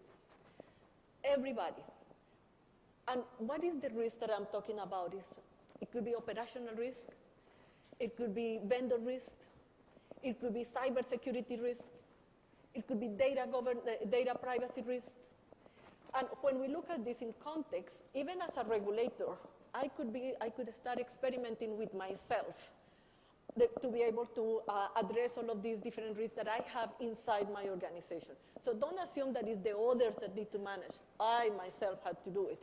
And if not, remember what happened at the beginning of 2020, when, 2021, when the big SolarWinds attack happened and prevented so many government organizations to perform their work because of this. So that was a very direct exposure of cybersecurity risk. Now, I want to leave here with two messages. The first one is integration. And my message with integration is, today, when you look at risk internally in the organization, you look at risk from a different perspective. Oh, I'm from internal audit. As long as I have my audit universe and I can deal with this, I don't care how you manage your other parts. No, I'm from IT governance and info security. This is my piece. I really am not interested on the other part. Oh, But you know, I'm from policy and compliance. Here are my policies, my compliance. I don't care about how you codify at the other side. Actually, you do care, because remember, the role of RegTech is to optimize the application of regulations and governance inside the organization. And the first level of optimization starts with integration. It starts with all the units within the organization to talk about the same semantics, the same ontology, the same language. So we have this layer of optimization that allows us to, again, be more flexible when getting to compete with others. And the second message that I wanted to leave here is, when you challenge yourself of innovation that are coming, and you start realizing that very frequently, the new innovations that are coming in the industry are coming because they find loopholes in the current legislation. Uber is one example of that. Airbnb is another example. We have several examples in financial services. So that's not the right way of coming with innovation. Point number one, we want innovation to come in a more structured way where all the participants have the same level of fairness, transparency to compete. But nevertheless, when they come, the regulatory bodies start adapting and testing and trying to level the field for everybody. But the point that I wanted to make on this one is, by having a flexible way to apply regulatory and governance and compliance internally, it allows you to very quickly seize the new opportunities because you have integration, because every area that has a role in this part is ready to integrate with the others. Now, that is from the regulated entities. Now let's look at this from the regulators part. And what I want to do here is, rather than to tell you kind of a prescriptive approach, I wanted to bring two use cases. And even though I cannot extrapolate on two use cases, there are several. But I like these two use cases because it brought concepts that I believe regulators for the fourth industrial revolution needs to take into account. So the first example comes from Novo Hamburgo in Brazil. So this is an industrial city in Brazil. 80% of the shoes that are exported from Brazil to the world are coming from this town. And one of the problems that this town had was that they wanted to reactivate the economy, and they wanted to focus on small and medium enterprises, and they wanted to kind of motivate the creation of a small business there. And when they look at that, they find out that there were 480 days for any small and medium business to open. Just imagine that. I want to reactivate my economy, and I want to think on what we have here. I want to reactivate my economy. I want to bring new businesses, right? I want to foster investors. And it takes 480 days. So what they did is they partner.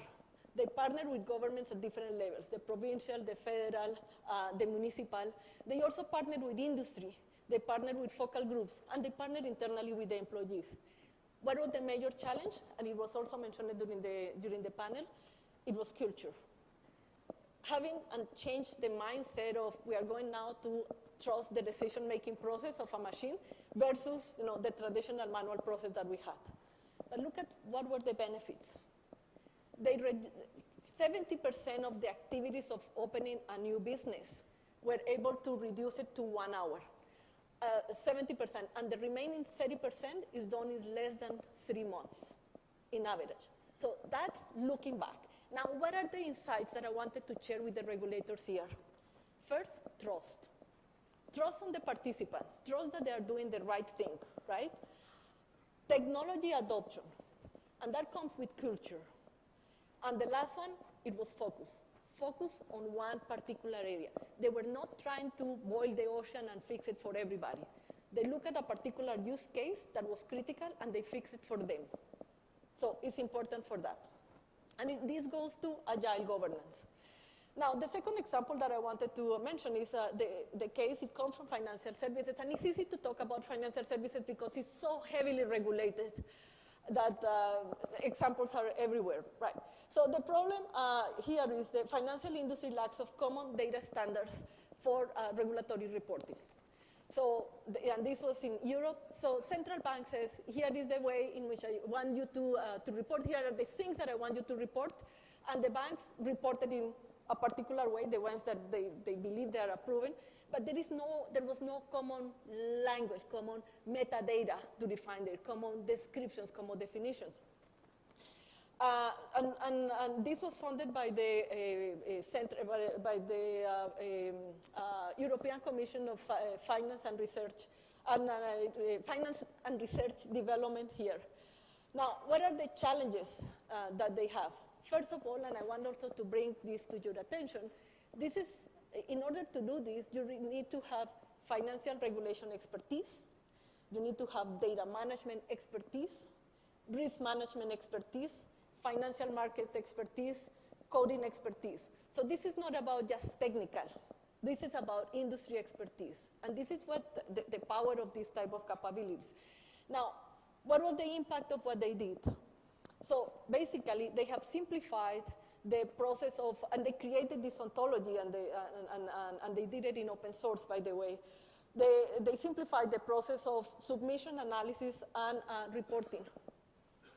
And what are the lessons learned here? So standardization. If there is something that you will really need to focus for this, in RegTech, is trying to do as much standards as possible, standardization of everything that you can as possible. It was mutually beneficial. It was mutually beneficial from the central bank and the bank's perspective.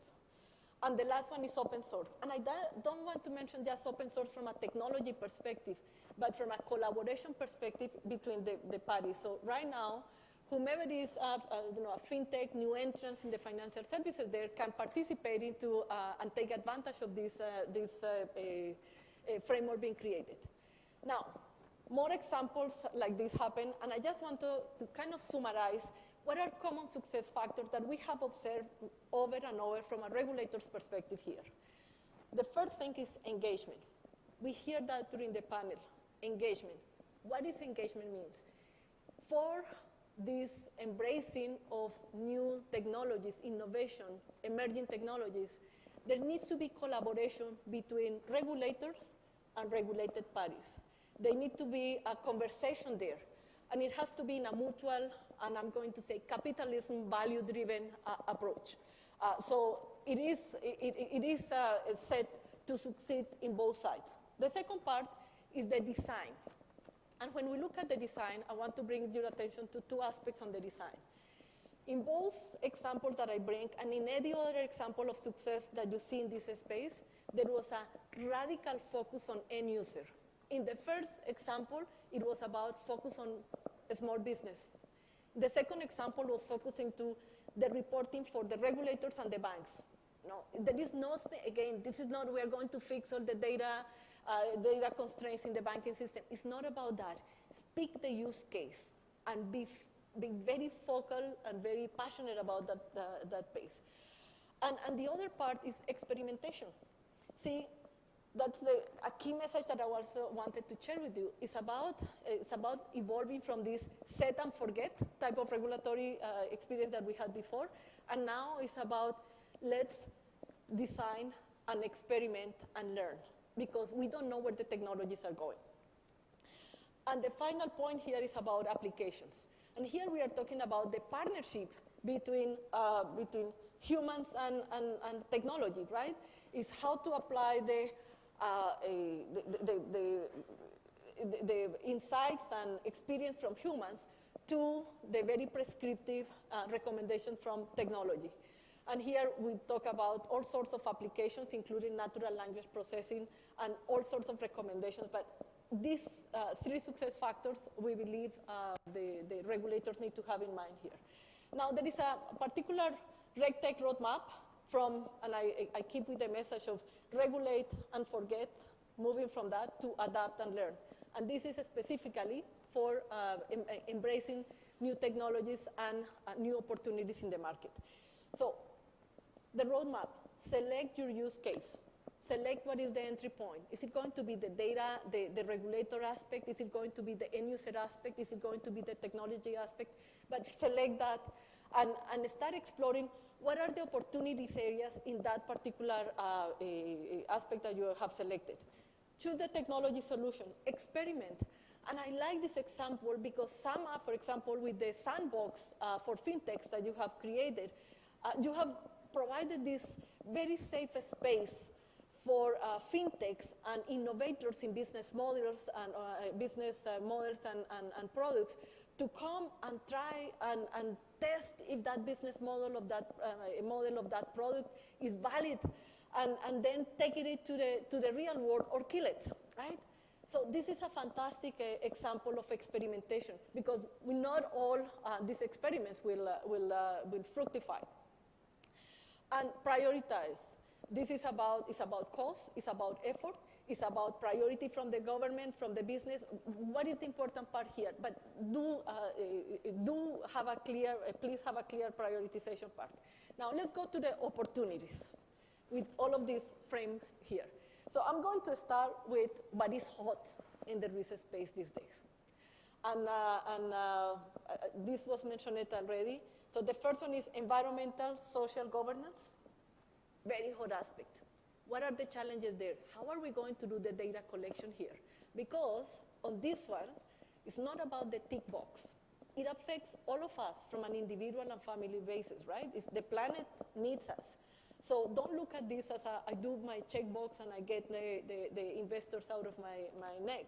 It's actually you have to do it, and you have to do it right. So what type of capabilities from a RegTech perspective you can create that is going to collect all the data, that is going to organize and ensure that the companies reach the necessary KPIs. The second aspect is model risk governance. Interestingly enough, in IBM, we have had this component in our GRC platform for more than 10 years, model risk governance. It was particularly created for financial management, to do all the management of models in stress testing. And now, it is one of the hottest topics because the tremendous amount of AI that is being deployed in the organizations, and it's this trusted AI. So as a consumer, I'm asking, okay, so are you protecting the privacy of my data? You know, is it the model or the models that you're using are fair? Do they have any biases? How do you ensure that the next deployment of that is also meeting these governance aspects?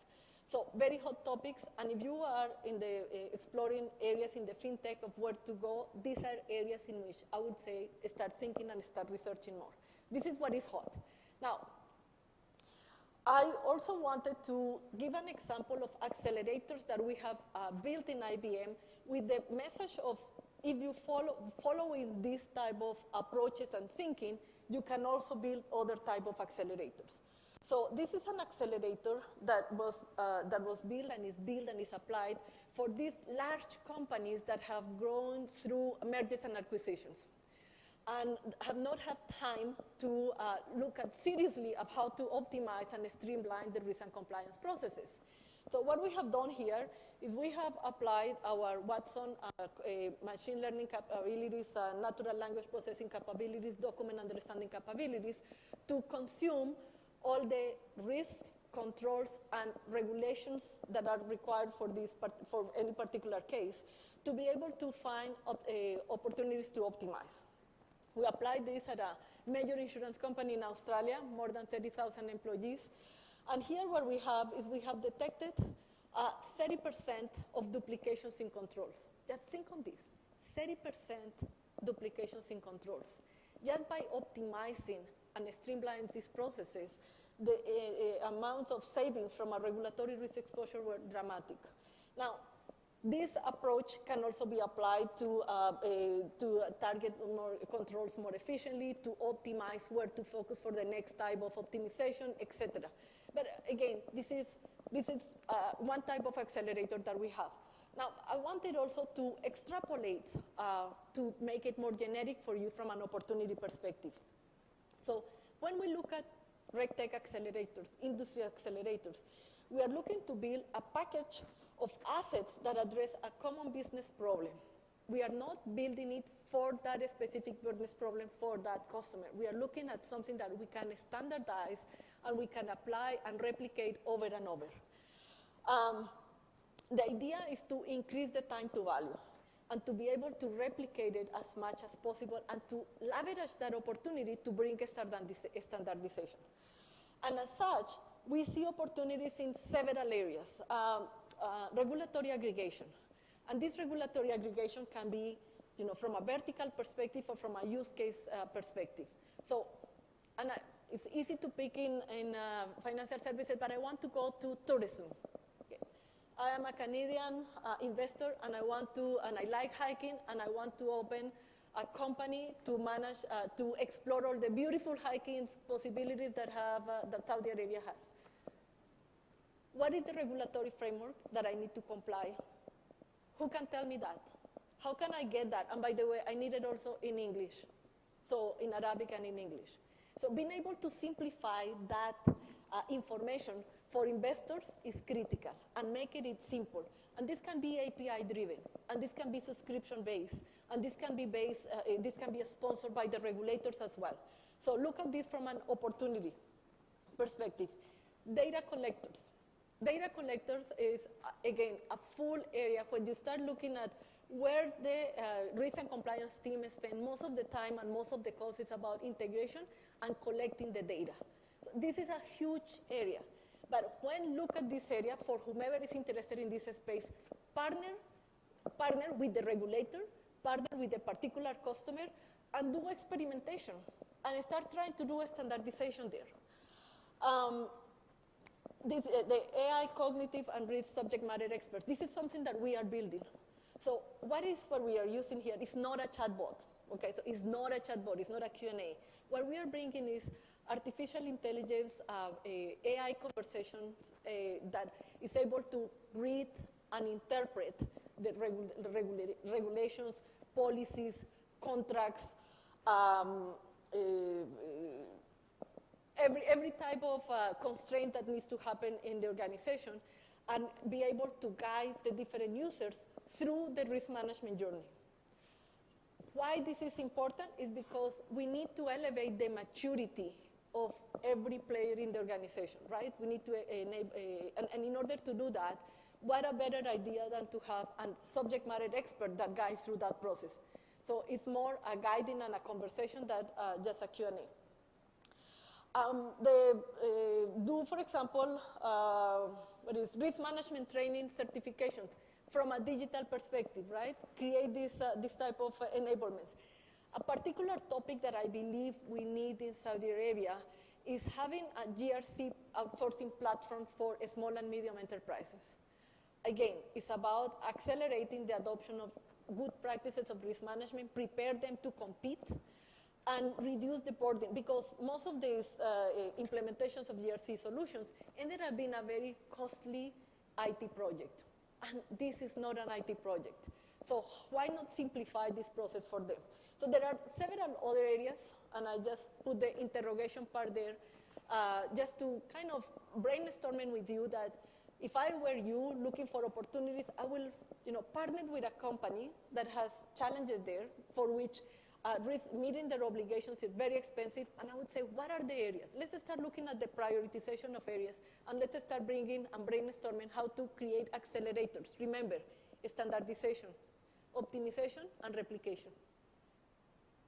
It's not about build it for, Now, I wanted to leave 3 messages for you from regulators' perspective.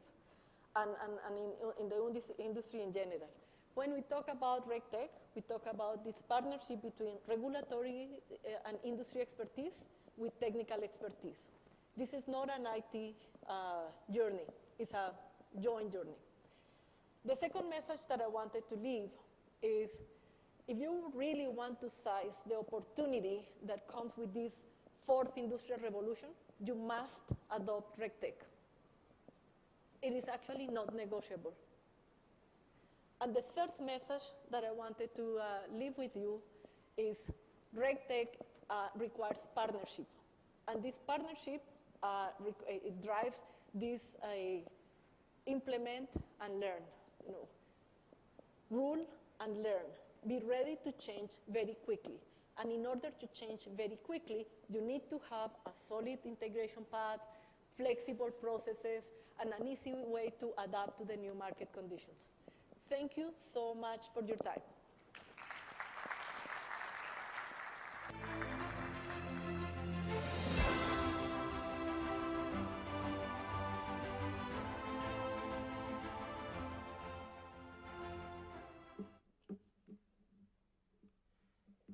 Gracias, Olga.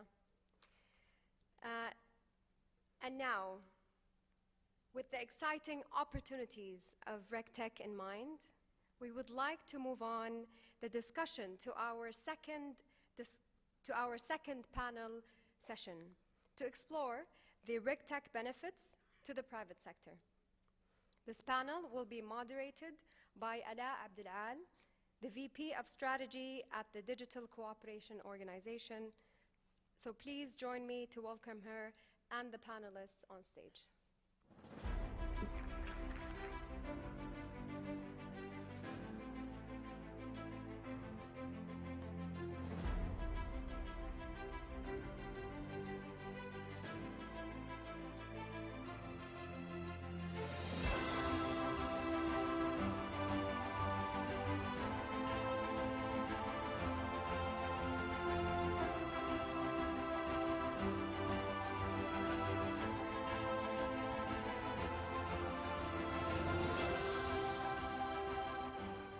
Thank you, Rawan. Ladies and gentlemen, we are very happy and glad to have you here today to discuss in this panel more about the future of RegTech and its current states and the opportunity in startup and entrepreneur. Please join me welcoming our amazing panel and experts who are Olga Perey. She's the AI and RegTech Solutions Leader in IBM Middle East. David Bonday, the Head of Compliance and RegTech at Metaverse Strategy and Regulatory Leader of PwC. Mr. Asif Allam, Chief Executive Officer at Compliance.ai, and Mr. Gareth Govil, Partner at Deloitte Dubai office. So we are really happy to have you here all. So it was an amazing speech, Ms. Olga, and you had some amazing insights. And I would like to start with Mr. Gaurav about what do you think are the opportunities for RegTech in startups and entrepreneurs? So, simple answer is there are several opportunities, and I think that has been established in the discussions which we had since morning. But if we have to articulate it, means I would say for any industry, when you look at startups or entrepreneurs, basically there are 4 key elements on which you are looking at. Means what's the impact you are creating as that entrepreneur? Is it something which is cutting edge in the sense, because typically entrepreneurs, startups are those mindset type of people. Thirdly, is the market ready? Because sometimes you may be too early or too late. And fourth, obviously, I think the obvious one, which is what's the market potential, what's the financial upside? Now, if we look at all these 4 elements and now try to compare RegTech across each one of them, I think you will find absolutely astounding yes. So starting from the impact which you are creating, and I think starting with Olga and in the morning with other panelists and speakers, we have already established the kind of impact RegTech has. If we come to the cutting edge, means I think there's nothing more cutting edge than RegTech, and we have discussed this since morning. In terms of the market potential, means it's already in billions. It is expected to grow double-digit in coming 5 years, so that is pretty ready. Now, if we come to the 4th element, which is market readiness, I wouldn't say it's absolutely there, but events like these, discussions like this are making people aware and making this market ready. So if you have to get on this boat, I think this is the absolutely right time to get on this boat. So that would be mine.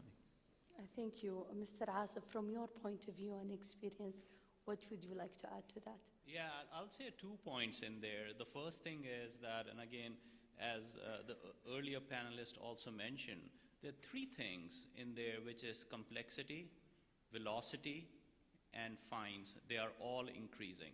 The velocity of everything that is happening, the complexity of all the regulation, and the fines that are happening. So that's one thing I will say. Just keep that in mind. The second thing which is very important is that I now live in San Francisco, but I used to be in New York in 2008 when the financial debacle happened. And one thing I remember very vividly out of that post-2008 financial crisis was that all the banks, they started using technology, and very quickly they pivoted and got this idea that technology is not a nice to have, it's a must have. The same thing is happening in the Chief Compliance Officer's office or the Office of the General Counsel, where they are realizing, again, because of the complexity, velocity, and the fines, that the use of technology in this space, in the RegTech space, is imperative. It is not a nice to have, it's a must have. So for all the startups that are out there to build that ecosystem and to do different things, this is the time to be in there, absolutely. Yeah, absolutely agree. And this takes us to another point where you have stated some of the opportunities. So, Mr. David, what do you think, why should corporates apply RegTech? Well, I think we can turn it down to quite a few simple sentences. So RegTech is basically about helping with innovative working methods and innovative technology to help firms. And we have seen, as my colleague said, that there is like the need more regulation, there is the need to become more efficient, more effective, and so on and so on. But I think what is very, very key is also that that we don't fall into fantasies, right? So I am a visionary. I have been in RegTech since the very beginning, and that's why it's so important to speak about the things we can deliver today. That means if we look back, and you said what happened also since 2015, I mean, looking back, in the beginning it was a lot of noise, right? Today, companies expect solutions that work. Today, companies don't want to do, clients don't want to do a POC. They want to have a real project. Also, companies are not anymore really interested to finance POC. They expect real solutions. On the other hand, that also means for the RegTech firms, they have to deliver on what they promise. And it's not only the product they have to deliver, they also have to think about an idea how to connect that to other systems, having the needed APIs in place. And in addition, it's not only RegTech firms who are providing RegTech solutions. A lot of firms are already now providing RegTech solutions without naming it. All the big tech firms provide such tools. So it's like, in a way, we are already in a space that I like, that at some point we don't need to speak anymore about RegTech, because we just work smart by using good working methods, by using good technology. It's like, it's the only thing that makes sense, right? So but with all of that, to go back to my first point, we need to think really about kind of cleaning up our data, about cleaning up our procedures, about having a clear structure in the organization, about rules and responsibilities. And then we can think about adding technology step by step. And I think that's really the secret that will lead to success, to little steps, but continuously to help the entire organization. Thank you so much. Amazing. Olga, you mentioned in in the previous session that we have to start adopting RegTech and we have to think about it. And now we have seen some of the opportunities shed the light on, and also Mr. David talked about why they should adopt. What do you think the challenges that they may face in adopting RegTech? I'm going to say that sometimes it's around trust and finding the right partnership to build and to experiment with here is the best way to address this particular problem. And I'm going to go with the one that I'm really passionate about, because I think that if you unlock the value of that, you really make it a breakthrough. And it's about the regulator aggregators. Okay, regulator aggregators with language. And I'm saying, okay, so which minister or which sponsor will stand up there and say, you know what, we are going to do this for this particular use case. Remember, this is not about boiling the oceans. Allow me to say this. We have an elephant in front of us. So how do we eat an elephant? Do you guys know how to eat an elephant? Piece by piece. byte by byte. So going back to the answer, so we have this big elephant that is coming and coming against us, and we are going to eat it, but we need to prioritize and start eating it. So this partnership requires someone to say, yes, let's do it for this particular industry, for this particular use case, and let's focus in addressing it there. And that includes the data aspects, that includes the process aspects, that includes having the necessary funding, but that's in my view, is trust and partnership. So it's about partnership, which takes us to our next question. How can regulatory firms and regulators work all together to create that collaborative environment for innovation? Mr. Gaurav. So I think, again, the core question is, why do two stakeholders collaborate? We collaborate when we have some common interest or something which is going to benefit both of us. Now, in this case, and I think this is being established throughout this discussion today, that both the regulators and the regulated entities have to benefit from this.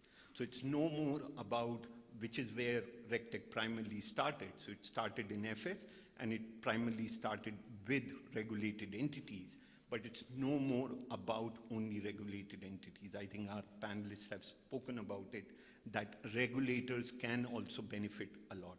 So first part is understanding, recognizing that this is for common mutual benefit.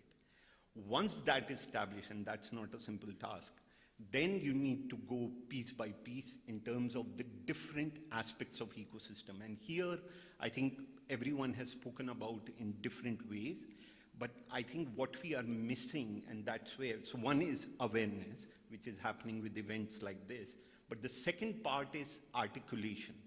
I think we are not able to properly articulate the benefits of RegTech.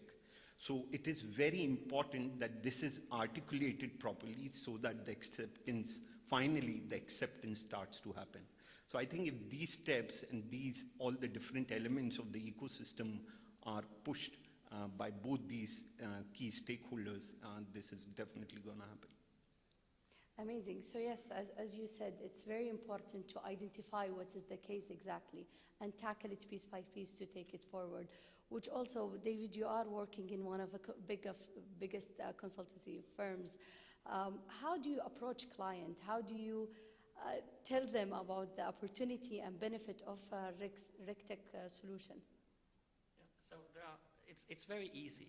First of all, whatever you want to sell, you have to build trust, right? And the second part is the mindset. So building trust, the way I'm selling, advising new solutions is by advising firms on something they know, something all of us know. So really about building trust. Let's first solve the problems we know exactly, and then when we have what they are about and how they can be solved, and then when this basis is done, we have a good foundation, a good relationship, then we speak about the next step, which is innovative solutions, which is maybe RegTech. That's one part. The other part is really the mindset.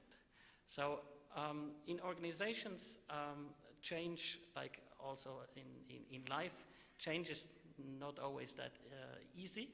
A lot of people also resist to change. So it's important that the leadership, that the management, that the board of directors give clear signals that this is a good thing. Also, like here with CITC, that you put out the word and say, look, RegTech is something helpful for us all, for the entire environment. This is a very first and important step. Secondly, it goes down to the organization, that you need an organization that is diverse in many ways. So, for example, I got my position as Chief Compliance Officer because the bank said, well, we need a lawyer that can speak to the IT people. So apparently that's a difficult thing. So I came from New York to Switzerland back to basically be this person. So really diversity in any aspect, because business and life is complex. So only lawyers can solve it, only the IT department can solve it, and only consultants can solve it. So it's really this interaction of various views. And that also means, however, you need to upskill people. You need, there is definitely also a war of talent, a war for talent. Of course, you can go out and pay more to get the good talents, but you can also build them up in your organization. So if you can implement like a culture of learning that basically up to the CEO is interested to learn about new programs and new ways of working, then it will help the entire organization. So it's very holistic. Yeah, I agree with you. And as Olga even said before, it's not only about the part of the technology itself, it's from the business. It's how we work all together to understand and identify what is the case. And this takes us, as a CEO, all of this need investment. This is a new innovation. So what do you think the challenges that corporate face to invest in RegTech? The challenge is that, especially in the environment we are in right now, where there is a little bit of headwind with the economy, obviously there is a famous saying in the United States. There was a very famous Yogi Berra baseball player. He said, "If it ain't broke, don't fix it." So the chief compliance officers or the office of the general counsel, even though the work they are doing is very difficult, it's as one of the panelists earlier said, that they're spending a lot of time on admin work instead of the analyst work. That's the challenge of, if it's working, let's not fix it.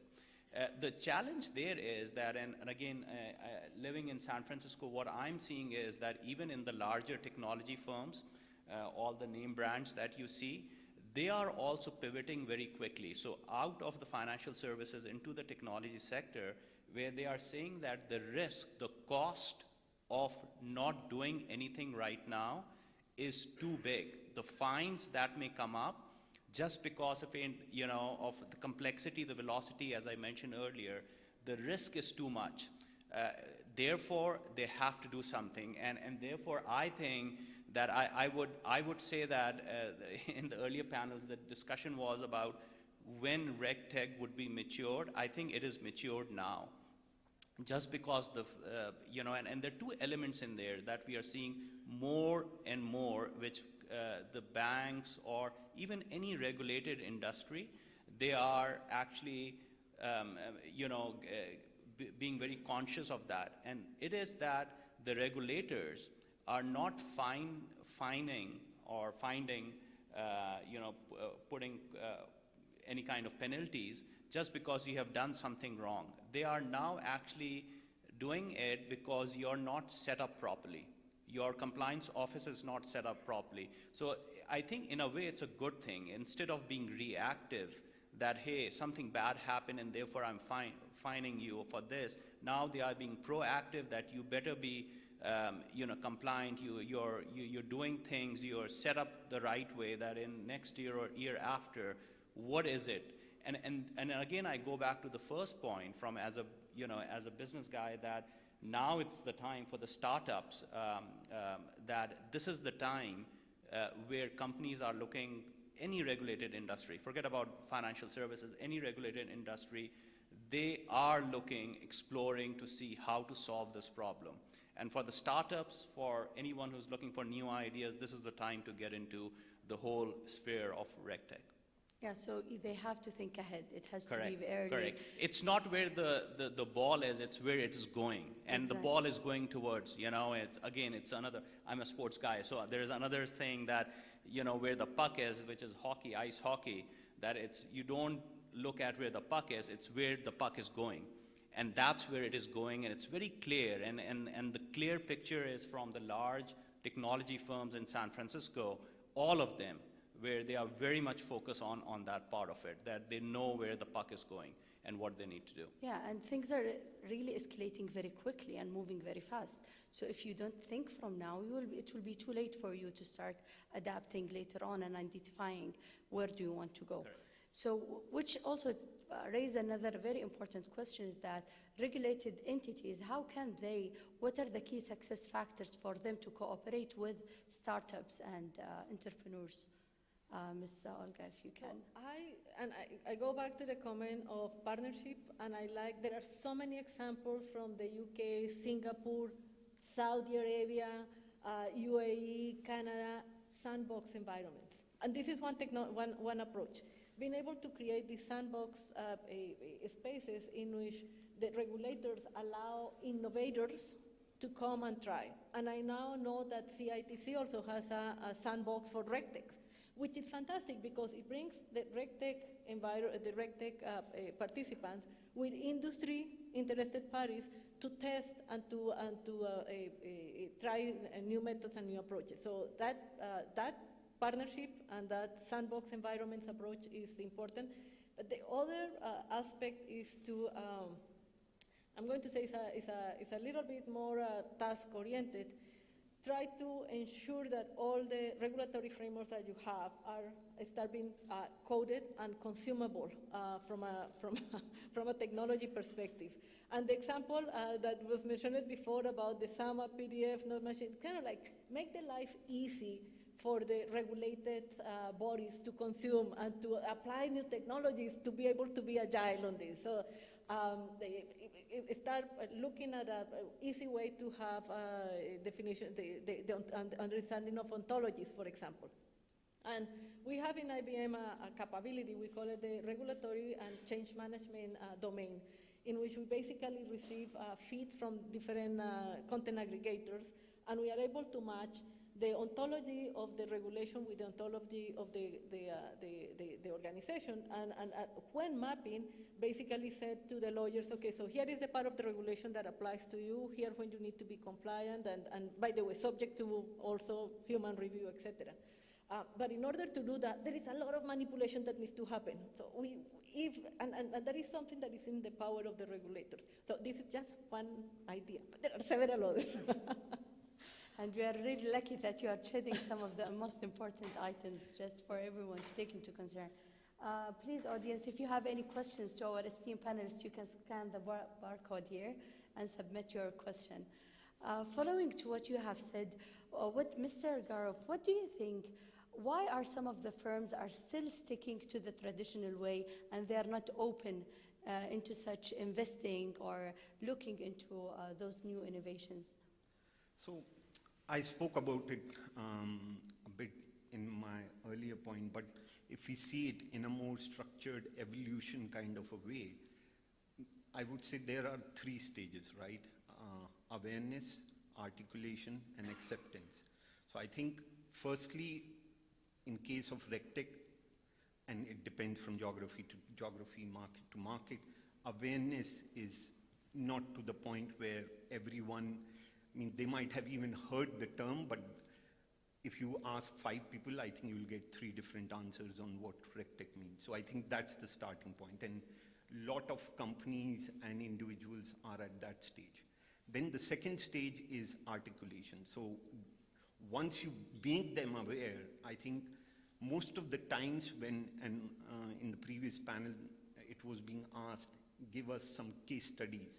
I think we are talking more use cases than case studies. So there are use cases which will happen, but I think we soon start to talk tangibly case studies, and I think that will give confidence to people. And the third part is the acceptance part, which a lot of panelists spoke about, which is that once you have sold this, how do you make them change from what they are doing today? And that's where change management, top leadership, all of these aspects come. So you need to recognize where you are in this stage and accordingly then create a plan so that, because at the end of the day, the business case is there. I think it's just for you to recognize that and make it happen. So awareness is the key, and such an event will help a lot in raising awareness and making them more confident to understand what does it mean, how it can help them, and then they can start identifying. And as you said, I really agree that having case studies will increase the level of confidence in not only in RegTech, but in any innovation overall, to see what is the benefits, what are the results. There are someone else out there is really testing and achieving. So from David, from your point of view, as who do you approach as an internal stakeholder when you are talking to corporates and firms? Yeah. So I'm kind of guided by the way how to incentivize someone and who has the power. So the incentivization part is is basically that the management is ultimately responsible to go with the board of directors, right, for the firm.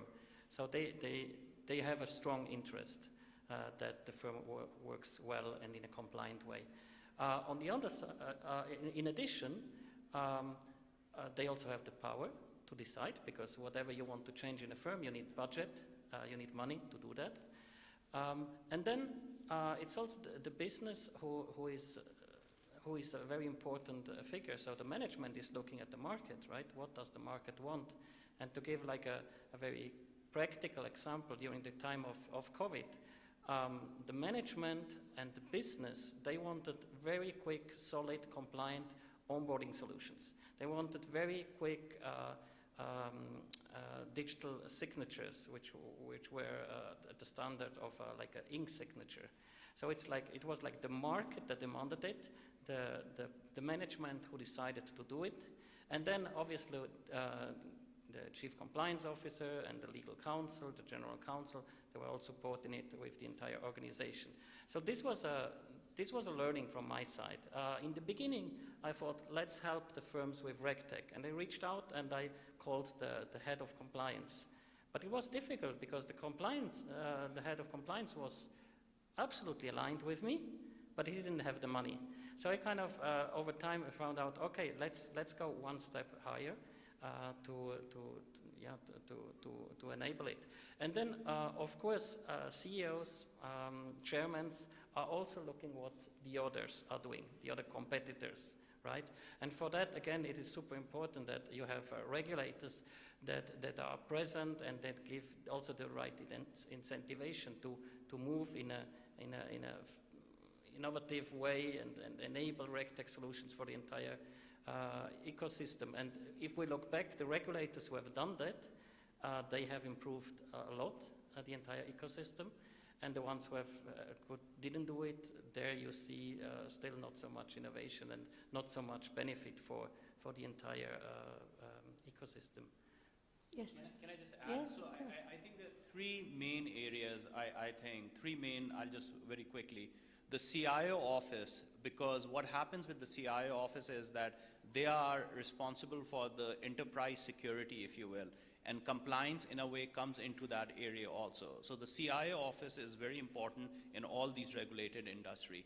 The second one is Office of the General Counsel. In certain cases, in the regulated industry, it is the Office of the General Counsel and the CIO, they work together to transform this thing. And now what we are seeing mostly in the financial services, banking financial services, that the chief compliance officer, it is becoming so important that in certain cases they report direct, in some cases traditionally they were reporting into the Office of the General Counsel, but now they are reporting directly. It is becoming such a big thing. So again, knowing your space, either it's the chief compliance officer and the CIO, it's the CIO and the Office of the General Counsel, or in some cases, all three of them, which is very important. If we summarize all of that, in the end, it's really about ensuring compliance and enabling business. We don't do compliance just because we love compliance, because we love art, right? It's here to really empower the business and enable great it. addition, Asif. Yes. Yeah. Totally agree. Olga, what do you think are the trends that are coming into 2030 that will affect the regulatory entity? So, from a regulatory pressure, definitely ESG, and if that is the angle that you have, ESG and model risk management, data privacy risk management are key topics. Cybersecurity keeps there because it's a continuous threat. But ESG is touching every angle, and this is an invitation to really not look at ESG as a checkbox, as everybody has seen the other regulations, but this one needs to be implemented at the core of the organizations if we really want to save this planet. That's from the pressures from a risk management perspective. Now, from a technology perspective, to apply and solve these aspects. Definitely natural language processing and natural document understanding. This is at the core. of what we are doing at IBM. So again, it's not just machine learning, it's about really going into document and conversational AI. Beyond Q&A, this is really having a virtual assistant and virtual conversations, interpretation of documents, critical. It is actually, in my opinion, a key differentiator of real applications in this space. You're going to say something? Do you want to add something? One addition, I think we can't leave the panel without touching on digital assets. Also, digital assets is not only something for the financial system. There is some hype and there around crypto, but that's one thing. But the application of blockchain and digital assets is something that goes through all the markets, and it also here it makes a lot of sense to upskill on that on all levels, tech-wise, consulting-wise, educational-wise, government-wise. That's a big wave coming here for us all. And one that is going to be absolutely disruptive if you manage to do it. Absolutely, you're completely right. Amazing. I have a question from one of the audience. I think we have touched upon it, but I would like to give you all the opportunity. So how important is bringing the business stakeholders from legal, audit, governance, risk, management, and compliance, and the technology experts on the same table to fill the gap? So I think, as I mentioned about the CIO Yes. and the general counsel, I think it's imperative. It's the most important thing because in certain, so what is happening is that there are two things that you need to be very sure about. One is the business case. The business case comes from the Office of the General Counsel and the Chief Compliance Officer, all the compliance officer of what is the workflow, what are you trying to solve? And then comes the CIO office of how, from a technology perspective, how are you transforming that process? And again, Olga mentioned about cybersecurity and other things of, is it, in the company, overall security, can this be implemented and all that? So, and again, as somebody, a RegTech company, that's our, that's one thing that we do as working from a proof of value of how to actually make everybody comfortable in that sense. And like Gaurav or Dave, everybody, all the GSIs, I will say, just to be, all the global system integrator, they are key aspect in that story because they are typically working with these organizations and saying how important it is.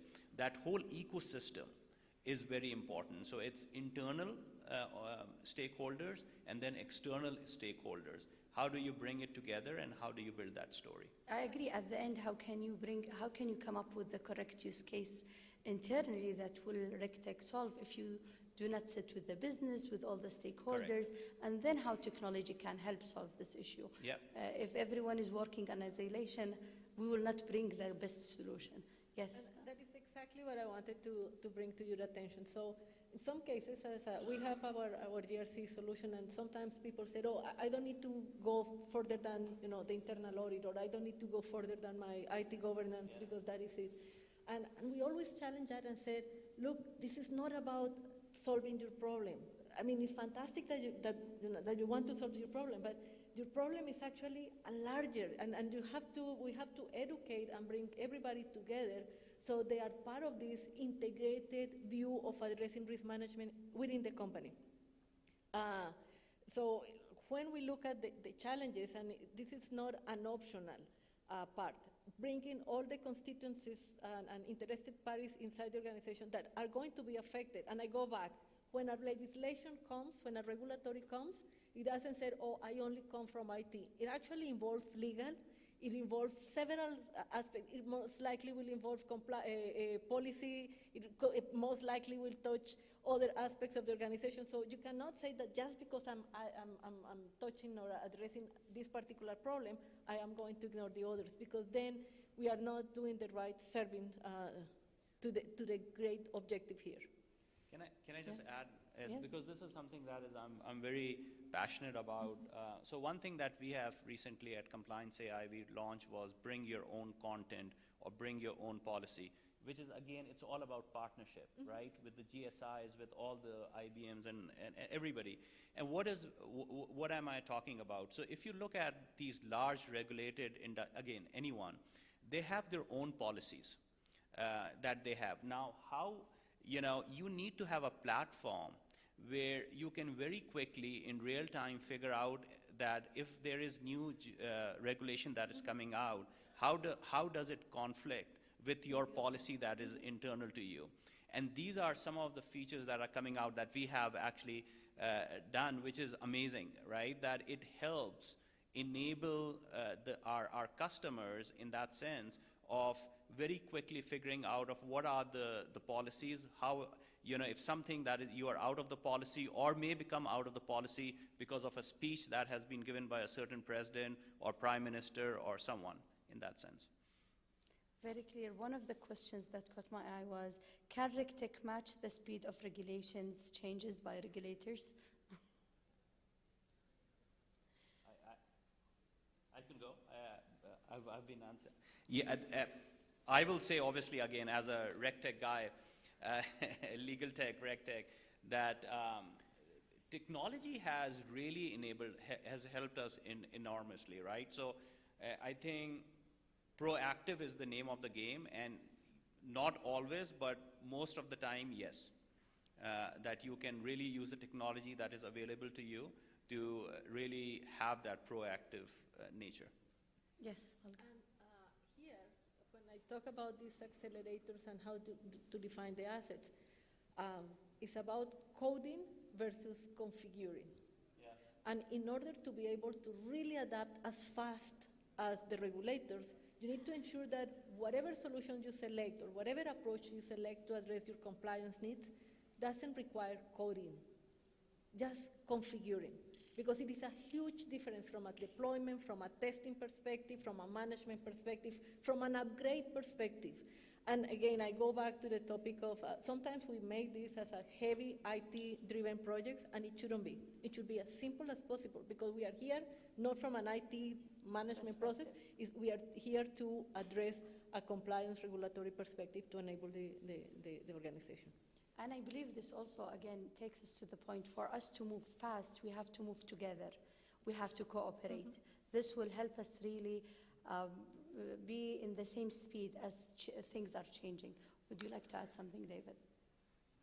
Of course, it is imperative that we are compliant, that we see the regulations coming, and that we want to fix that and be fine with all the regulations. But what is also for a company actually more important is they have various topics, and maybe one of these topics is regulation. But the best for the company is basically if you can solve by solving a regulatory problem, at the same time maybe also a marketing problem or maybe a business problem. So I think in the beginning of, let's say, the RegTech movement, it was a lot about single point solutions. Many RegTechs, everyone wanted to fix one problem. And right now, and also the same with lawyers, they go in and they know, they are trained in civil law and all the buckets, and then they want to fix this regulatory challenge. But the company thinks different. The company wants to be compliant with the regulation, but at the same time also make the entire business work. So I think ideally you can, when you are trying to sell a RegTech solution, you make the head of compliance happy, the head of legal, but you also make the head of HR maybe happy, the head of marketing, and that means, I mean, they are not only happy, but then they are willing to contribute a little bit of money into this bucket, which will then finance the RegTech solution. So I think it's tough only to finance transformation projects, which are maybe driven by regulation, only by the head of compliance or the CIO. It's best if you have a lot of friends in the company and then all together kind of say, oh, let's all do that because it makes a lot of sense for us. So although ultimately the regulation was the initial factor, having a lot of other benefits helps a lot for major projects. Adding to you, David, I have here a very interesting question. I think it relates to your experience in Metaverse. Please highlight any global use case of moving to metaverse guided by RegTech. Guided by RegTech. Well, okay. I think here let's be humble and step back.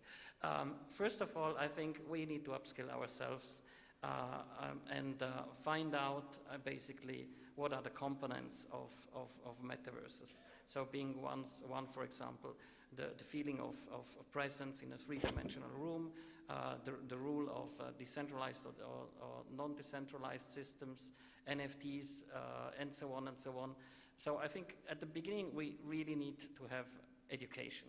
That's very, very important. Right now, lawyers sometimes want to kind of jump in and fix GDPR in the metaverse. And then I'm saying, well, but in which metaverse are you? And what do you want to do? And how are you in this metaverse? So first, let's educate everyone on the basics. And then, obviously, the metaverse is not a denial of this world. It is an expansion. We go further. Your avatar, and no one cares if your avatar goes to prison. It's in the end of the day, it's about yourself. Do you have to go to prison? And everyone that thinks that you can kind of escape from regulation by going into the metaverse, it's wrong. If you do a lot of money in the metaverse, you have to pay your taxes. Crystal clear. Not your avatar, you're here on site. So then when this is kind of clear, yes, we need to have like alliances and bigger conversations around the rules of within the metaverse. But it's actually not that complicated. As I said, it's an extension of this life, of this world. So here I'm not allowed to steal something from you. In the metaverse, I'm not allowed to do it. We should, in the end, it's just an extension. We need to think about how we can regulate that. It's also important to very early engage with all participants of the ecosystem. So right now, I'm speaking with state attorneys, with judges, but also with policemen about how to enforce. Because it's fantastic if you say, well, we have a law for the metaverse, but then the police has no clue how to actually enforce it and does not even find the metaverse where the criminal is. So it's a bigger context. And yeah, again, let's upskill ourselves, build use cases, and then when we know what we talk about, then let's think about how this world's laws apply into the other extension of our lives. Amazing. Thank you so much. Mr. Gary, do you have anything, Graf, do you have anything to add? To the metaverse discussion? No, I think what he articulated is perfect. Means metaverse, RegTech, both evolving, trying to bring them together right now, I don't think will be the right combination at this stage. So let's leave it there. Amazing. Thank you so much. This was an amazing conversation. What we can take is awareness is something very important. Identify what is the use case that you want to be. Things have to be cut in pieces so you can tackle it correctly. And after all, the most important thing and key success factor is to work together. So thank you so much for all your insight. It has been an amazing discussion. Thank you. Thank you. Thank you.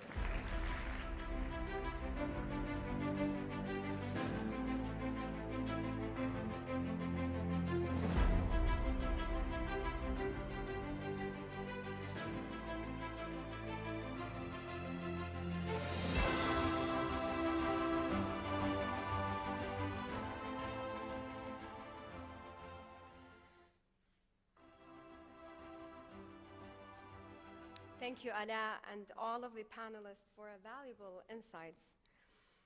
For the last item of today, we are now excited to showcase CITC's roadmap for RegTech adoption, presented by our Research and Innovation Consulting and RegTech guru, Dr. Isa Al-Anizi. Please join me to welcome him on stage.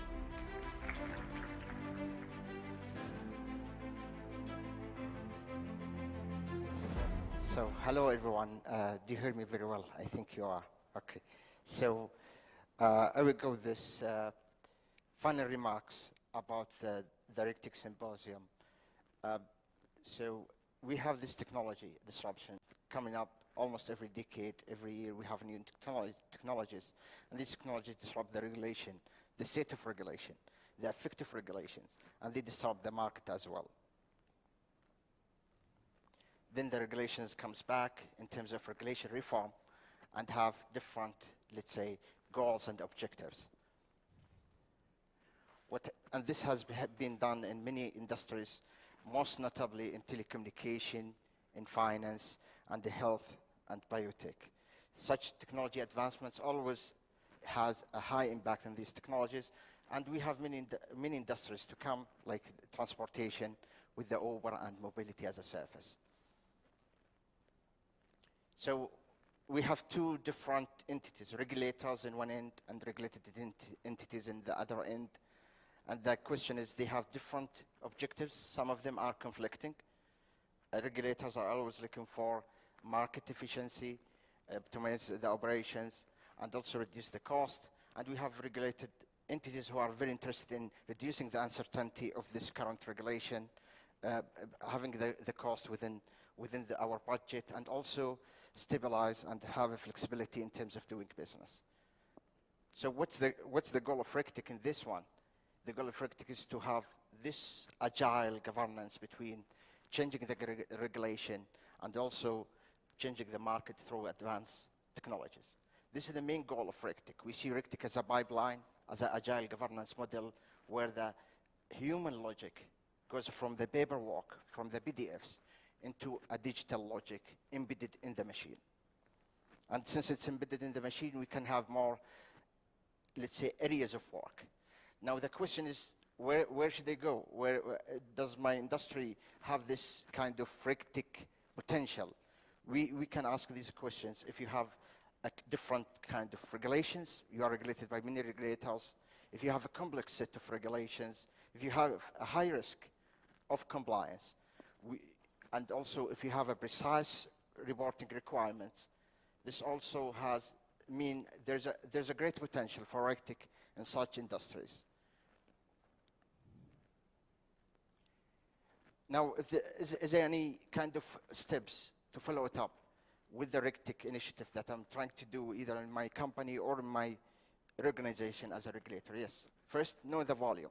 Where the interaction is coming from between your entity and the other entities.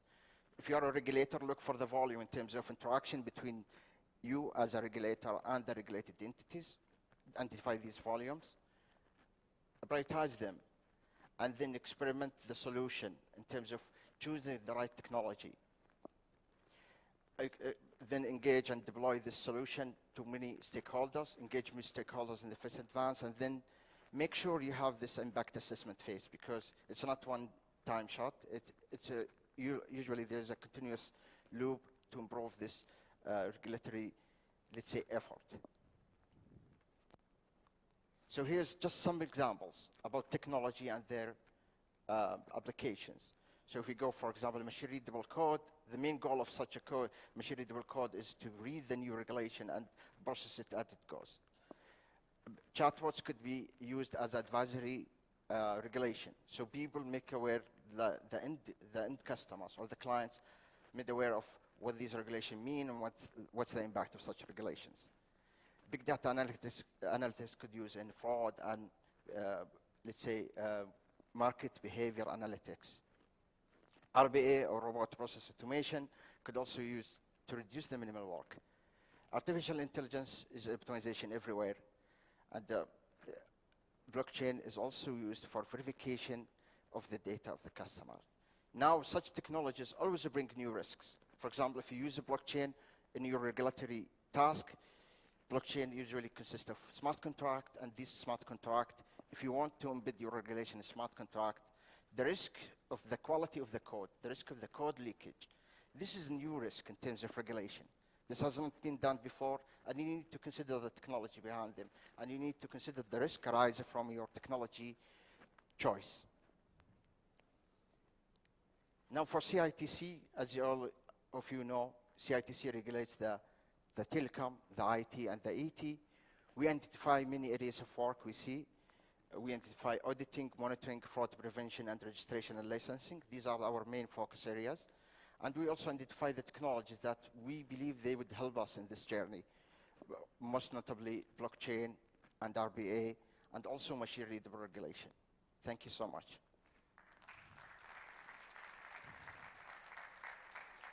And I think now is the time for lunch.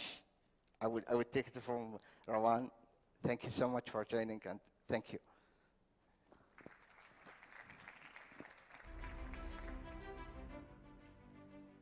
Thank you, Dr. Isa.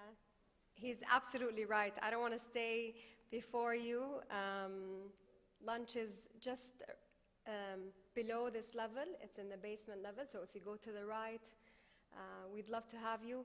Thank you for everyone who made it here today in person or virtually.